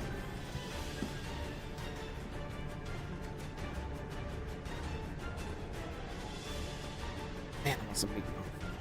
I'm so I had your meatloaf already. I'm so hungry. Did you have it already? No. Because he troubleshooted for 3.5 hours my You fucking have, like- Wi-Fi. More meatloaf than a man has a 6-pack for abs. Perfect. You have like 12 meatloaves. Separately. I've never seen a meatloaf So served 18 to separately. hit for a Bug. Shocking. Oh, you Yeah, I just it's the fandangled dice. it. Yeah. It gets the same plus as you do? It gets a +6, not +8. That's why I use shocking grasp instead. Oh. I believe, what'd you say? 18. That hits. So he's just going to grapple with him. So he latches onto this thing's ankle and just he's holding him still. I'll count him as grappled. Okay. So he won't be able to swing unless he breaks out of it. End of turn. Yes. Okay. Next up is our other Ashen White that has not gone yet. He is going to move up to you, Wedge, since you're closest. It's the one who's furthest away. Please talk. He's going to move up. One back towards me. He's going to do diagonal action on him. He's going to go just stabbing with that shard. First stab is a 13. Does not hit. You have a shield, right? I do. All right. You see this one approaching. You're getting kind of a little bit of a battle tactician here. Put yourself between all the enemies. You see another one. You're kind of crouched down and you hold your shield aside. You feel like on it. There's a lot of weight on it. And as soon as he pulls back, you already feel him coming again. And this time, instead of you're holding your shield up, you just sidestep a bit, and this one goes plummeting to the floor prone in front of you. Ooh. Knock him prone, please, and move him one space forward. Yeah, battle tactician.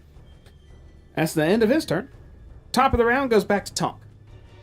Tonk, feeling a little dizzy from being stabbed by this rock stone thing, will try to make an attack. And natural 1 with disadvantage. Oh no. Roll a d20, Tonk. Tea of pain. 9. Okay. Okay, that works then.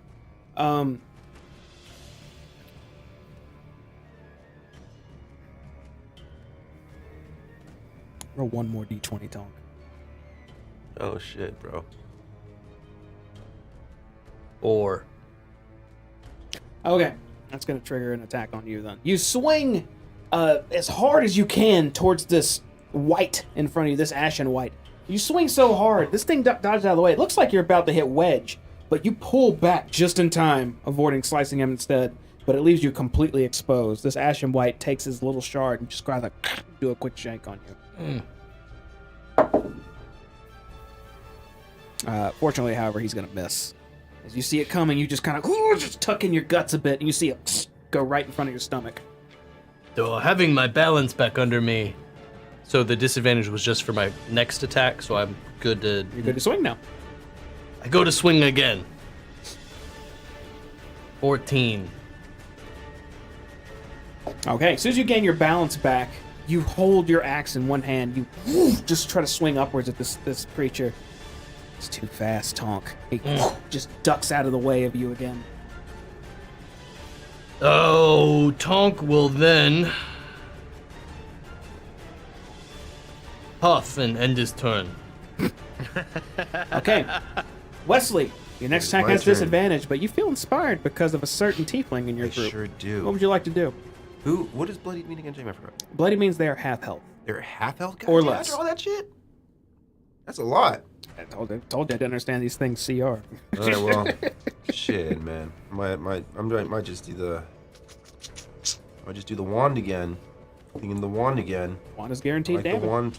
I'm gonna do the wand. How many charges does it have? Has 7, and I could only use 3 at a time at most. So Okay. I'm gonna do the same fucking thing All right, at the guy in front of me. But then I get to roll a d6. 5d4. Yeah, but a If d6. you expend all the charges, I think you have to roll something, then the wand might disintegrate. Right. But it'll have 1 charge left. You use 3 right now, right? Yeah, but with the bardic inspiration, I could write just do a d6 for damage. Yes. Can you add that damage to spells, Flynn? I think it's just to add to your attack rolls and saving throws, isn't it? Not So damage. I have an upgraded version. Oh, Let's see. Let me get the exact. So it's combat inspiration. So immediately after the creature hits a target with an attack roll, the creature can roll the inspiration die and add to the damage. So it has to be like, I don't think it can be applied to magic missile. Oh, Because you you have don't to do an roll an attack attack roll. true. Oh shit. That'd be cool though. Would I almost want to allow that, but no, we're gonna play by the rules. be a waste not to use it. Let me see what attack rolls I have. No, I'm gonna use the thing. You have How many turret mice too, but no, go ahead. Sorry. How many d4s do I have to roll? 5. 5d4, and then you get to add +1. Alright, I'm doing it. I turned my volume down so I couldn't hear it. 13 plus 1. I Okay. also want to roll again just because I didn't hear the volume. Which one did you blast? The one in front of you? Yeah, half health. Okay. Okay, this one's just—he's point blank in front of you. You just hold your wand out to his chest and just slams into his chest repeatedly for 14 damage. Neat. Shotgun wand. Shotgun! Alright, what can I do with my bonus action? I think he's mortal now. He's mortal. Let's make him not mortal. One of Immortal. us. Shit, I should really summon my cannon at one point. Alright, end of turn. I Okay. need to summon my cannon. I'm just looking around like, what's up, guys? That's you, Jamie. Up next is You're up. it was the one that engaged with Tonk originally. I need more applesauce, Jamie. Let's see what he's gonna do. These guys are kind of dumb, so I'm gonna have him roll a d4. See who's gonna strike. 1, 2, 3, 4. Tonky raises his shard again and goes to try and just. He's trying to get you shoulder, neck, anywhere I'm gonna he can. use my reaction to use my sentinel feet to hit him. 16 to hit. Yes. And 10 damage plus 8 damage. 10 slashing, 8 fire. Oh, big damage. Okay, yeah, you just slash into this thing. Bits of its armor and just pieces of its kind of rotting flesh just simmer off to the ground. He's still bringing that crystal shard at Tonk, however. 14? Misses. Okay. First, when you have your axe in position, it just scrapes across the heft of it, the flat end of it. He immediately reels back and tries again. Ooh, Tonk.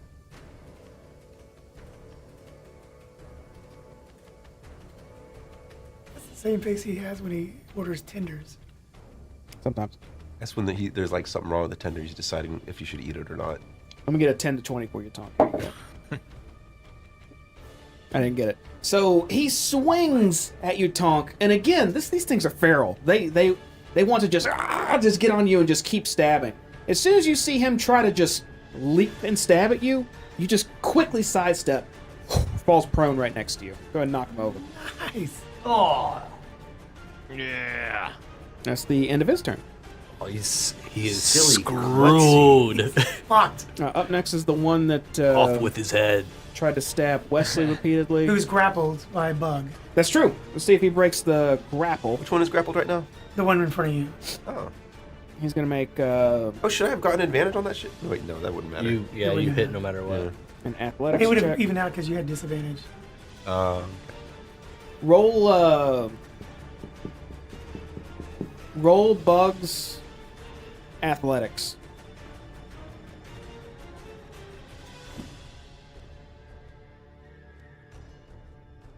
Strength.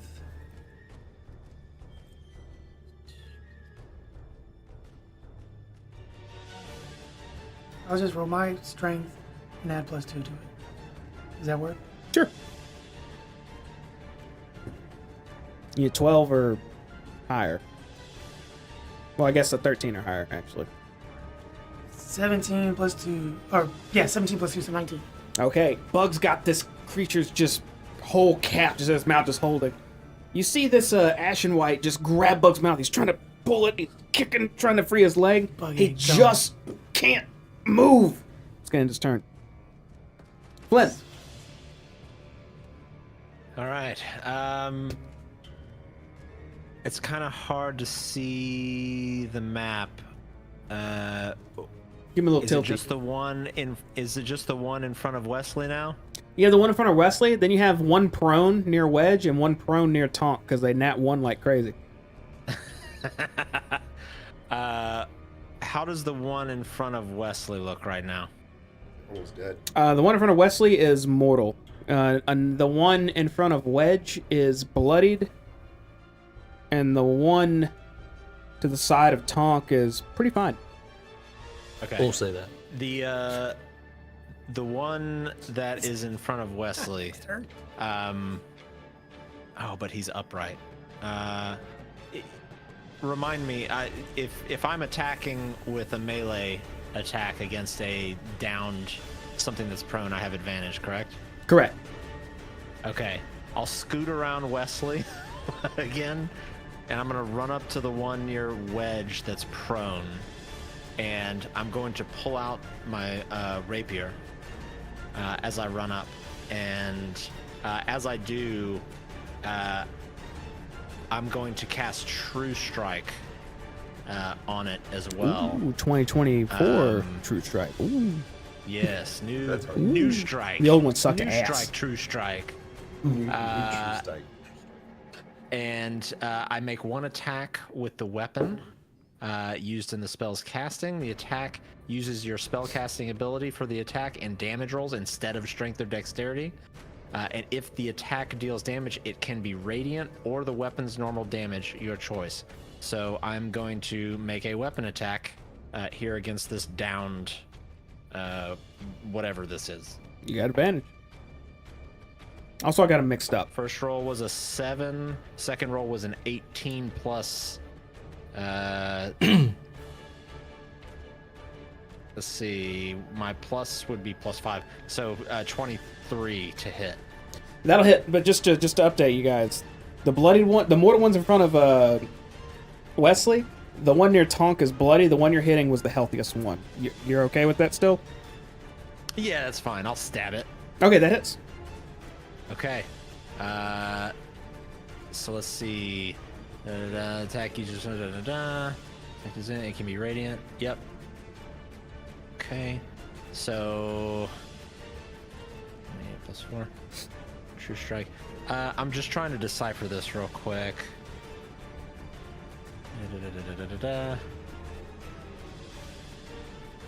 Because my normal damage with the rapier is 1d8 +4.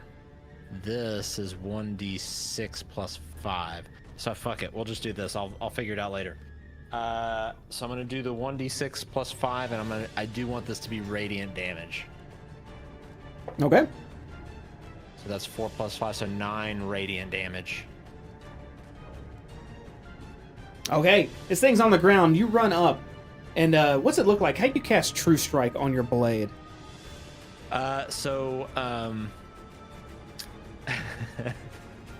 Pulling out the rapier, I would kind of run my hand down the side of it as I'm like kind of running up, and I would sort of sing into it. I would sing a nice little peaceful song that I want to see the light, and then I'll just plunge it into it with radiant vengeance. Okay, as soon as you sing, just caress that blade and sing that quick verse to it and stab into it, your blade glows this dim glow light, and it pierces into this ash white with a whoo sound as soon as it stabs into him. For, you said 8 radiant damage? Let's see. Yes. Okay, yeah, you stab for 8 radiant damage. Okay, I will kind of retract my blade there, and let me see if I have... Do I have a bonus action that I want to do here? I don't think I have a bonus action. So, since he's downed, I don't have to worry about an attack of opportunity, so I will shuffle back around behind Wesley. And as I do, I'll say, I'll watch your back. All right. Teamwork. So you shuffle back around Wesley? Yeah, he's behind me. Yeah. Oh shit! You should have done that. You would be moving out of range of a prone character and a standing character. But the standing is grappled. Oh, is there... Oh, the standing is grappled, so I wouldn't give him a reaction. The one prone would try to like swipe at you, but he'd have disadvantage. He ain't gonna hit you. That's a good He outlook. ain't gonna hit you. He ain't got shit. You know what? You know what? You know what? That's fine. That's fine. I will take the disadvantage attack against me and move out of the way. Okay. Roll those fucking dice. You see a shard coming from your ankle as you try to scoot. The first one's pretty low. I think you're gonna be good to go. Second one was quite high. 12. That's gonna miss. I say, no! Okay, you quickly just do a quick hop as you see this little shard going at your ankles from this creature laying on the floor. You get away to safe and sound, get back behind muscular Wesley. Cuts a piece of his skirt off. Does Wesley still have his bardic inspiration? Yes. Okay. I'll whisper in Wesley's ear as I go back. You're doing great. And then just go back. Thank you. All right. End of turn. Wedge, you're up. I'm gonna hit the guy in front of Wesley. Everybody wants to hit Wesley. So still have +2, so 23 to hit. Yeah, that'll hit. 8 plus 7. So 8 slashing damage, 7 fire damage. And this will hit the other guy now. Got 15 damage? Yeah, 15. I was just telling you a different type of damage. Appreciate that. It matters. Resistances and whatnot. So, and since he is in range, 11 flame damage to the guy that's prone. Ooh, that's a lot of fire damage. Set him on fire. You slash into this ashen white in front of you with such ferocity, it almost collapses to the ground as it falls to its knees and slowly just stands back up. It is as mortal as it can get. A bit of that flame just rushes to the side. You see the one next to you just ignite briefly as it takes 11 damage. It is bloodied. Nice. And then I'm going to command Bug to keep holding on. Okay, Bug just maintains his grapple. Yep. Sure. That is the end of your turn. And Bugs. Next is our prone one next to you. He's gonna get to his feet. Oh shit. Oh shit. And he is going to just lunge at you, Wedge. Oh, Shard in hand. shit. He's just gonna try to get around you, just keep stabbing. I'm going to smile at him. Crazy motherfucker. A 9's not gonna hit you. No. As he's pushing on you, you just have your shield up. How do you, I should have asked, how do you hold your shield? You got a handle? You got it on your arm with a handle? It's a round shield, so it's on my forearm. About half your size? Fourth of your size? No, it takes up at least half my size. It's a large shield? Well, for me, it is. For Oh. them, it wouldn't. Okay, so using it like a barricade. This thing's just leaning on you. You see that shard just trying to come around the side, but you're holding them off. Yeah, the training with Darren helped me. Does an Use it. 18 hit you? Meets beats? Beats. My AC meets it and beats it. I think it goes the other way. Damn it! I always get it confused. So these things... AC 19? Yeah, But you said 18. you rolled 19. What'd you roll? He said 18. Yeah, you said 18. You said 18. Oh, fucking no. I'd block again. Yeah. I thought you said 19. You're holding him back as he's on your shield. He's getting... Look, he's getting closer and closer. This thing is way stronger than he looks. But so are you. As you just hold him back enough and Badass keep his little blows from gnome. stabbing into you. That is the end of his turn. Tom. Tonk will Drewski spit right in front of this goblin. Drewski. You haven't seen the skit? This is Ashram White. Pharaoh Ashram White. Yes. So, what are you doing here? And I'll swing at the one that's prone in front of me, assuming with advantage. Absolutely. That's gonna hit. Hang on. Oh, what about this natural 20? That'll also hit. All right, what you want there, boss? Big numbers, but not too big. So what? I roll another attack. How do we do? I believe the way we've done it is you get your maximum damage, you make another attack roll, and if that hits, you double your damage. Which we should probably change because that's crazy strong. Go ahead. But you So said I- it goes both ways. So 15 max damage. Oh, I rolled a natural 1 on my second. That's disappointing, but you do 15 damage to him. As he's on the ground, you see an easy target. You just hold your axe back, and you're going right for that spine. You just cut into him. It's still screeching at you, just calling out. He's still alive. Oh, not for long. I attack again He's mortal. with my second attack. Now you have to fight Oh. the legs Oh. too. That's a natural 19, which is also a crit for me. I forgot to do my second attack as well. Oh, you did? Yeah, Oh, whoops. it's fine. 16 for the double damage. Is that 30? So no, on my second attack damage, I rolled a 16. That's another hit, so you double your damage. So it's only 15, right? So 30, yeah, 30 attack damage. So you look at this creature struggling a bit. Looks like he's trying to push himself back up and get ready to stab. You kind of tilt your head on him a bit as you hold your axe back. This time, it'd probably be better to go for the head.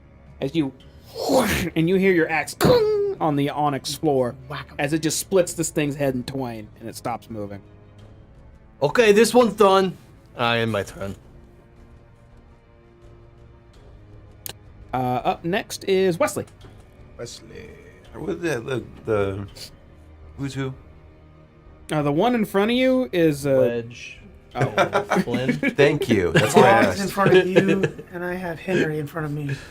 yeah. You got one in front of you that's barely standing. Then you got one a bit further away near Wedge that's not exactly healthy, but he's still kicking All right, let me pretty just good. take care of that one in front of me. I'm gonna do shocking grasp on the first one. Okay. How does that look? Yeah. How does that look? Do you do All that? right. So I'm gonna get Mother out. He comes here, Mother, and the big rat's gonna come in my arms, and the two smaller mice are gonna jump out of her mouth and grab on and just bite. Okay, you hold your hand. Do you hold your hand out like this, and it happens? Like, it comes Yeah, out, then it's like fucking like a telescopic shit almost. It's like okay. It's like you extended like a hidden weapon under you, except it was a live Yeah. rat. I got you. you ready? Yeah. What you got? It's a 16 plus 6, 22. Plus 2. It's 24. Plus 24, yeah. Yeah, I'll hit. And then when do I use the bardic inspiration? That's a spell. Save it? I still can't use it. No, you can use it. Oh yeah. It doesn't. It's just not for damage. It's for an attack roll, or Okay. You could use it for damage, like he said. I wouldn't recommend it, but you could. You want to be cool about it. I got a 12 for damage. God, shit. Okay, these two rats come and they just latch right onto this thing's collarbone and just shock him. You see smoke and smell burning rotten flesh as this thing as soon as the little the suns pull back and go into Mother's mouth, it just keeps shaking as it falls on the floor and then finally stops. Well, okay, I think this one's done too. And that's it. Okay. Up next is 2 dead feral ashen whites, which takes us to Flynn. All right, so it's just one left, yeah? Just one left. One standing, engaged in combat with Wedge. Do I have a clear shot to it at the moment? If you You're take a step like- right, right One behind sidestep me. and you would. Okay. I will step out to the side. Let me see here.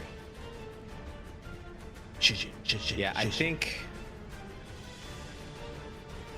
this is the way to go. I will attempt to do 2 middle fingers in the air side by side, then combine together and push forward into a firebolt. Forward, double middle finger attack. So close to jutsu. being a burning hands. It's just a hyper condensed burning hands. Let's see. That's a okay. 21. A 21 will hit. 2 flaming middle fingers slam this thing right in the face. But how much damage do they do? 21. Let's see. That's 2d10. So that's a 7 and a 2. So 9. Okay, Not this guy. great. This guy takes 9 fire damage, just on the side of his head. You can see it start to turn a little bit, like it's debating on rushing in that direction or continuing to stab the gnome in front of him. How does it look? Bloodied. Ooh, that's not good. Still Do I bleeding. see it like look at me like it can't decide? Yeah, you saw its head like half tilt towards you and like go back. I look back at it and I say, you want a fucking piece? And I want to just walk up to it and end my turn there. Okay, you move. Oh shit! I want to come at me, bro. Wedge. Flynn's approached the enemy with you. You're starting to surround it. What do you do? Is that a flank? I'm gonna No. look at him in the face He and scoots over. It is. ask him who's a good boy, I scoot over. and then kneel and have Bug springboard off my back to chomp out his head. Oh, but first move Flynn one more. He wanted to move a little bit more. Bug will be flanking now with this attack. He's right up And against the glass. I give Wesley kind of like the hold me back, bro. Hold me. You can't hold me back. You want Like me I'm to? going up to it. No, I don't. Okay. 18 to hit. Yes, that'll hit. All right, and then.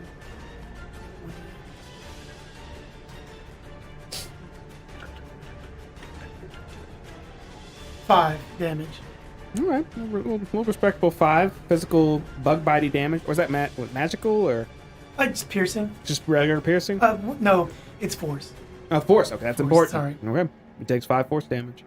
And then as I raise up, I'm going to kind of backhand him with my sword for 23 to hit.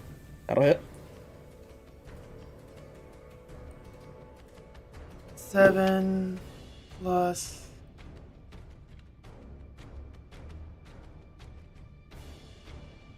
7 regular damage, 1 fire damage for 8. Okay, 8 total. You slash into him again with your blazing long sword. I think it is it green flame? It's supposed to be like blue, electric. like- yeah. Yeah, lightning, but it does flame damage. It burns them. We'll say it's electric. Just cuts into him with this lightning. And then, since I swung up, I'm gonna pivot and swing back down for my second attack. 18 to hit Yeah, that'll hit too. with 10 slashing. And 8 fire, electric fire damage. Okay, your first swing you said was upward. Yep. Like, because I'm kneeling down, so when I raise up, I come up like that, Mhm. and then switch and come down. Okay, after you swing up, you see him reeling forward a bit and just start lurching, or leaning, reeling backward and then leaning forward a bit. So you see him lean forward enough, you see an opportunity. As you swing down, you hoist your sword on the pointed end, aimed right towards his neck, and just shove it into him. As this lightning just erupts out of the back of his skull. You pierce through his head as your sword sticks into the ground. He stops moving completely as his arms fall to his sides, and you pull your sword back, and he collapses to the ground. And then, copying Tonk and Wesley, like, this one's down too. That is gonna take us out of combat. Good job. Oh, that wasn't so bad. I thought it would be worse. So they're attacking with green stones? Yeah, I'd like to look at the things they tried to stab us with. So, you walk up and inspect the weaponry they were using. They were using these, look like these slightly glowing shards to attack you all. They are all dim and just laying on the ground now. So any magic that was in it is gone. Looks like there's nothing in it at all. We In left. fact, a few of them start to crumble along with these bodies. Perhaps the magic was the friends we made along the way. That's deep. What does Hogar say? I'm sorry, who? Holdlick? Hold that. Hogar! Hold that. Hold that. Holdak, yes. Holdak's in the doorway peering in. He starts walking in meekly. It's over, right? Yeah. Come in. Some of my brethren have seemed to have just gone mad over the years. Those who weren't stored away couldn't hold their sanity. Oh, how dreadful. An awful fate. Do they look anywhere like him? Like their None of physical makeup? they had crystals like shooting out of their body. They looked a little bit like Holdak, but he's the only one that has those creases of energy in him right now. He has no crystals Energy. popping off of his body.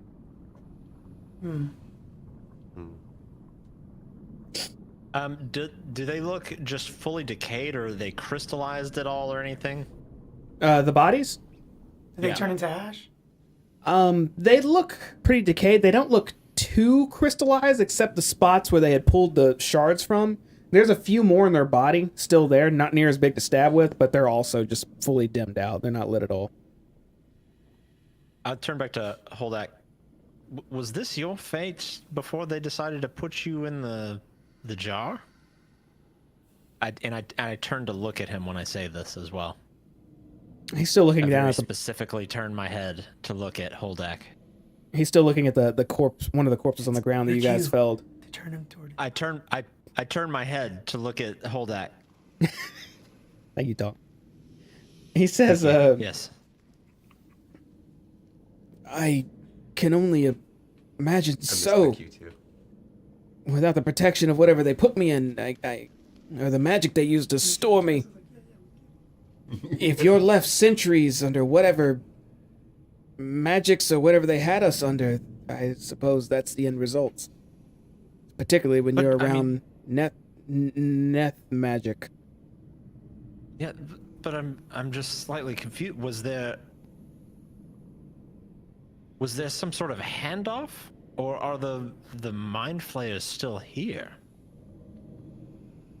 I doubt there are any here. I haven't heard of the goblins speak of such. But what would they say? Oh, here, Mr. and Mrs. Goblin Lords, take these dwarves. We have no use for them anymore. Or were they just wandering around? I could not say. Hey, Crystal, that they pulled out of themselves, are they like the crystals that's in some of the goblins' heads? No. Oh, I was asking the DM. Oh. Well, maybe. I don't know. Okay. You can ask Holdak, though, if you want. Okay, now I'm asking. Hold on. Hey, the crystals that they pulled out, are they the same kind of crystals that are in the other crystals' heads? No. The one Ruxathid possesses looks way more intentionally designed. The ones out of them seem to be self-grown. Okay. Although I suppose I do have some as well. He starts rubbing his beard, which is all like light blue crystal as he's grazing it. They're not green like what they don't like had, it. though. I kind of Flynn kind of like shudders a little bit, like at the texture, the thought of that texture. All right. Do you need to do that?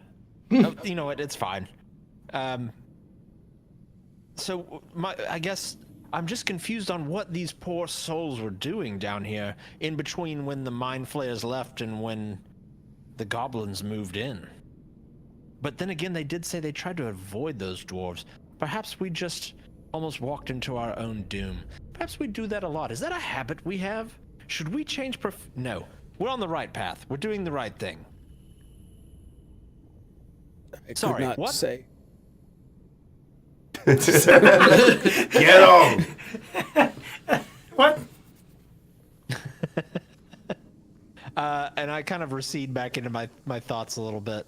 And I'll kind of look around the room for a second and then look back to Holdak. Is there another way? Is there another way out of here that's not into those caves? Holdak motions toward the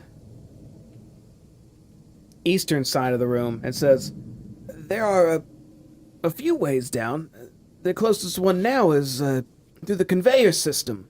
and he motions towards the buckets that are following a rail that descends down into the eastern caverns, and says, Are they working?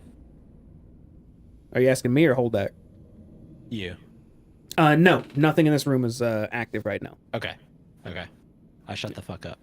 And Holdak says, It's an old system, but I believe it could be reactivated with a little bit of elbow grease. That's one way down there. All right. And the other way? There was a lift back towards the western end of the area, through what used to be the barracks, but it didn't even function back when I was free from the jar we were in. All right. So, faulty elevator that potentially lowers us to our doom, or figuring out if we can get these to work. I'm sure we could get them to work. Let Wesley and I look at it for a little bit. All right. I trust you all. So, Wesley, you want to help me look at this stuff? Okay, sure thing, Mr. Ravenden. And we're going to inspect it, see what needs to happen to fix it, or to get it working, okay. to use them. Are either of you proficient in Arcana? Yes, I am. I need to check. Do you want me to do an Arcana check? Oh, and just so y'all are aware, this room, I mean, there are the 3 anvils in it that they were pantomiming working on. There's random stuff scattered all over this room. Looks like old weapons, old armor, old just pieces of Garbage. ore, just stuff around everywhere. Just garbage everywhere. If both of you are proficient in How Arcana, do I know if I'm proficient in Arcana again? Right here. it would have the little black dot next to it. Oh, you have the dots filled in? I am not. If you're proficient in Arcana, you can make an investigation check. An 11. Okay, you needed a 10.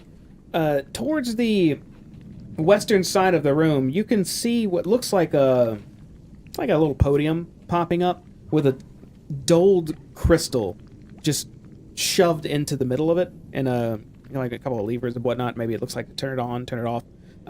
Just by examining this podium and that crystal, you can tell that there's some type of magic that's needed to make this thing active again. You determine that a level 1 spell slot and just channeling it into the crystal could activate the spell system once again. All right, I will do that then. We'll give up a level 1 spell. I'm going to take a piece of paper and write the Raven Inn crest on it and touch it to the crystal. Okay. Is that where the magic needs to go? Yeah, into the crystal. Okay. Okay, you take your hand, place it on the crystal, and channel a level 1 spell slot into it. And as soon as you do, the buckets start to rotate. You timed that with your That was shit. really good. Holy Did you practice? No. Was that a coincidence? Yeah. Oh shit! Yeah, it was pretty good. Are we really here? I feel like I'm actually in the forge. I don't like it, Jamie. It's too real. Well, the buckets are now active. Systems. So- You see them descending just into this cavernous area to the east Walking and back- ascending How right big next are to the it. buckets? They are pretty large. Look. You're They're fucking about bullshitting. 20 feet up above you. Looks like each one could maybe fit about 2 people Okay. Sounds comfortably. like some Star Wars. Okay. Also, I need all you to make investigation checks. Hey, Is there a way to my get best up one. into the buckets? Ugh. There is. On the northern and southern area, there's like these ladders that kind of lead up to them, it looks like. Maybe dwarves would station themselves there to help make sure they're positioned along, or to dump one real quick as it goes past. Oh god, 11. Tonk got a My 7. investigation I got a 7. was 9. We don't Okay. see shit. Yeah. Wesley, you still have your bardic inspiration you could use. On Oh it. shit, that's right. I forgot about that. Can I do that, Jamie? You can. What do I do? And Roll then D6. Yeah, roll add d6. Jamie, as I'm walking back to the group, I'd like to pick up some scrap Let's see. at the excuse me, the anvils. 11 plus 3. Roll a d20. You got 11 plus 3? Roll a d4. Me? No, hell, you get the d20. I rolled a 4 on my D20. Really? Yeah. Okay. I got a 3. Wow. All right. So, Well, mean. because y'all got some dumb luck is what that means. So, Wedge, you Dumb or start looking smart? for scrap, and you kick a few pieces around, and you're looking for something maybe a little bit more small, maybe something you could put in your pack pretty easily. And you just you pause, and you just see these pretty fine looking silver bracers on the ground, just right in front of you. Just fuck it. Leave it alone. Wesley, you're glancing at the armor around you, and it's just a small glint off the dim blue light that's filling this room from the lava below. You see a javelin with a gold tip not far away from you. I thought we did horrible. Yeah. Could I point it out to my friends and then approach it? Wherever you want. I'm gonna cast light on the bracers. Do they light up? No. I'm gonna hold my lantern up to it, and I want to try to. Is it stuck where? It's not stuck anywhere. It's laying on the ground. I want to pick it up, Okay. You pick it up. and I want to see what it is, Jamie. It's like a very fine spear with a pure gold tip. Does anyone want Looks this? brand new, too. We can put it in the pack for right now. I found these. Okay. I'll just shove it in the stretch hole. Does it go? Do you want the pointy end first or the? I'll take a bit of leather to cover up the tip, Okay. and then I'll stash the bracers. Okay. Can we keep looking? Yeah, I don't want to keep looking now. There might be I'll more roll another shit. You D20. didn't really, More really shit. see anything else in here No, worthwhile? I'm gonna get another D20.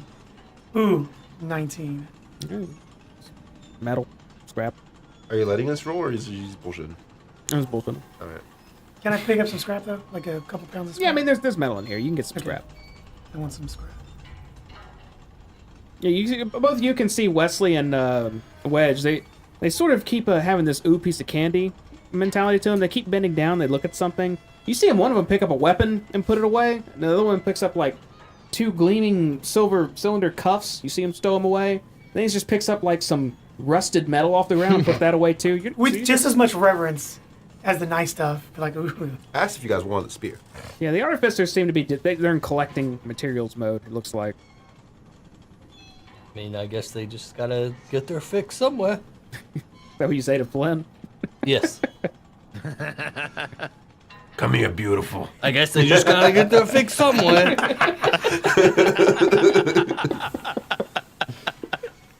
Who's to say? I'm going to pick up 3 pounds of scrap. Sure. How many pounds can I pick up at once, Jamie? Probably a lot. Probably like. Are you picking up scrap too? No, 50? I don't do that. Oh, I don't do that. Oh. Why are you all picking picks up up- trash? I pick up dead animals. That's the same shit. I don't fuck with metal. It's got to be a dead squirrel. It's kind of. It's gotta know how to shit. There's going to be a use for it. All right, are you guys ready to climb in these things? What's going on here? Is it like a Disney ride or some shit? What's going on? Was it like Small World? Are large swinging buckets that. Did you say they were filled with lava? No, they're filled with nothing right now. Oh. So how do we get into them? There's a tall step ladder used to access the bucket's contents you can use. 2 of them. You guys ready to go? As ready as Yeah. I'm going to be. Holdak, you ready? Yes, I suppose I am. Just be careful entering. It's a long fall if you miss. Miss. I'm going to carefully climb up the ladder and get into one.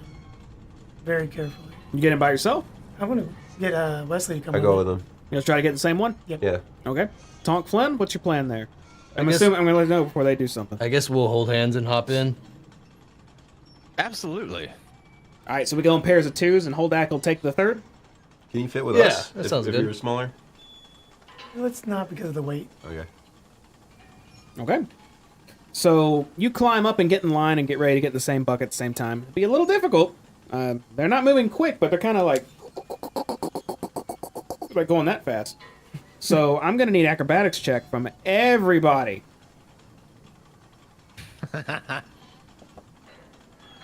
Ooh, 19. 18. 12. 18. Okay, you Hey. 2 up first. Who was 3rd? Tom, Were you 3rd? Okay. he was the 3rd one to say something. Oh no. Okay, so Wedge, you hop in a bucket and immediately extend your arm back as Wesley jumps, grabs it, and climbs in with you. No problem. Tonk, you're up next, and you go to get in this bucket. As you grab the edge, and you're putting way too much weight on it. That thing tips halfway as you He's in a different bucket than us. Yeah, this is the next Okay. bucket that comes by. And you dangle for a moment and then fall from it. As Flynn sees you, for whatever reason, he's convinced that was the bucket we need to get in. He goes for it as well. He jumps a little late. He falls as well. Holdak watches both of you, and he looks at the ground, then at you two just kind of drifting away. And he tries to get in the bucket as well, and he just completely misses. Oh shit! Hey! Guys, in the bucket! You're supposed to be in the bucket! I quickly try to scurry and climb back up the ladder and give it another try. No shit. Clearly we had a faulty bucket. All right. Look how old this place is. Of course, it's a bunch of hucks of junk just flying around. I'm surprised you didn't want to put it in your pocket. Both of you take 10 bludgeoning damage. Damn! Shit! It wouldn't fit in my pocket. Do you want to hastily try to get in another bucket, or what are Yeah, you doing? do it. We're leaving, dude. It's one of those, like, we're leaving it's very like, slowly, Guys! but it's very stressful as well. Yeah, I guess I would try to run and jump into another bucket. Okay, climb on up. Make another acrobatics check. Jump in. Are you the bucket. sure you don't want me to see make how an his athletics bucket jump check? goes It'll be a before I little do. easier this time. Just a little, though. How many buckets behind are What they? did you roll? 6. 18. Like maybe. Oh, God. Flynn, are you trying to get in one too? No, I was saying I was waiting to see how his bucket jump went before I jumped. Okay, Tonk, you rush up there, and this time you're not making the same mistake. You hastefully try to leap into this bucket. They are connected to like this center beam, like they kind of cups across the top and then connects to the middle. You're not in the bucket. You're kind of up on that part, grappled on for a moment. You cannot maintain your handling though. You take 8 bludgeoning damage as you slip off and fall to the ground again. Are you bloodied? What? Are you dead? No. Are you dead? No, I'm hurt. I would be bloodied by Did now. you die? Do I not get some advantage for having my boots of striding and stripping or springing? My boots are stripping. Do those let you jump? Yeah. Why don't you just do that? My boots of striding and What do you stripping. mean? Yeah. Has he not been jumping? No, he's been climbing onto a I ladder. jumped 3 times the normal distance of my normal Welcome distance. to the stage, Tonk Sparkle Dong. You want to try to leap into one from the floor?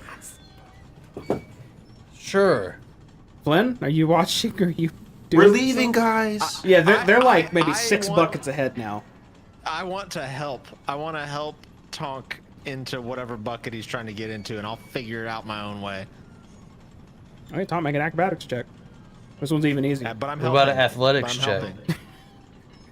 Let's go. We're aiming this. Wait, and then I pat him on the ass and say, "This is the one," and give him I need it. inspiration. I rolled a 7. Roll Okay. D6. So this Do I need to time, roll my bardic inspiration? make an athletics check. You know what? We're gonna do athletics. Awesome. I got an idea for you. I get advantage with it. First one's a 15. Okay, We'll stick with that. So, Tonk, you come up with a new plan. You've fallen out of this thing twice trying to get onto it. So you grit your teeth, you plant your feet, you look at this one bucket. It's gonna be the perfect one. You step back a bit, feel a pat on your ass twice, and then sprint forward and jump and just hold your arms out as you're flying at this bucket. And as soon as your body makes contact, you just wrap your arms around, dangling on the outside, and you have a grip of iron. You just start moving with the bucket while. You got it, Mr. Stone Tongue. Good job. His ass is showing. He's telling me his ass is showing. His undercarriage also. Holdak hops in the bucket right after Tonk. Oh, just that easily? Yeah. They don't make them like they used to. Flynn, your allies are getting further away. What do you do? I'm gonna pause and I'm gonna wait for the right moment for the next one to swing around, and I'm gonna try to carefully like hurdle over into it. Okay, you two are starting to descend into the next chasm at this point too. I'll try Hurry to up, remember that. Flynn! It's going down. So you're going up the ladder again to try? Yeah. Okay, another acrobatics check. This one's easier than the first one. You need a 10. All right, we're good. Athletics is a 12. Or no, plus I'm sorry, 5. acrobatics. Acrobatics still fine. 12 plus 4, 16. Okay, you await this bucket and you're being way more cautious about it. As soon as it comes over, you kind of just fluid yourself in. You do a little hop, a little dive into it. It's kind of uncomfy in there the way you land, but it dangles a little bit and you're able to stand up. And you're fine. You're in your own bucket now. With Holdak in front of you. See, I knew I had it the whole time. Tonk gripping the other one as you're all Easy. approaching the way down. What's the bucket order now? 1, 2, 3, 4, 5. Hold that. Holdak 6, 7. Okay. You're number 7. Okay. Lucky number. You're all making your way down deeper into Zorzula's Rest to see what awaits you down there. You have an idea, maybe, if you remember from earlier, but I guess we'll see. I do not remember. That is where we're going to call it for the evening. Holdak does. Good session. Can't believe a bucket hurt me more than anything else tonight. Yeah.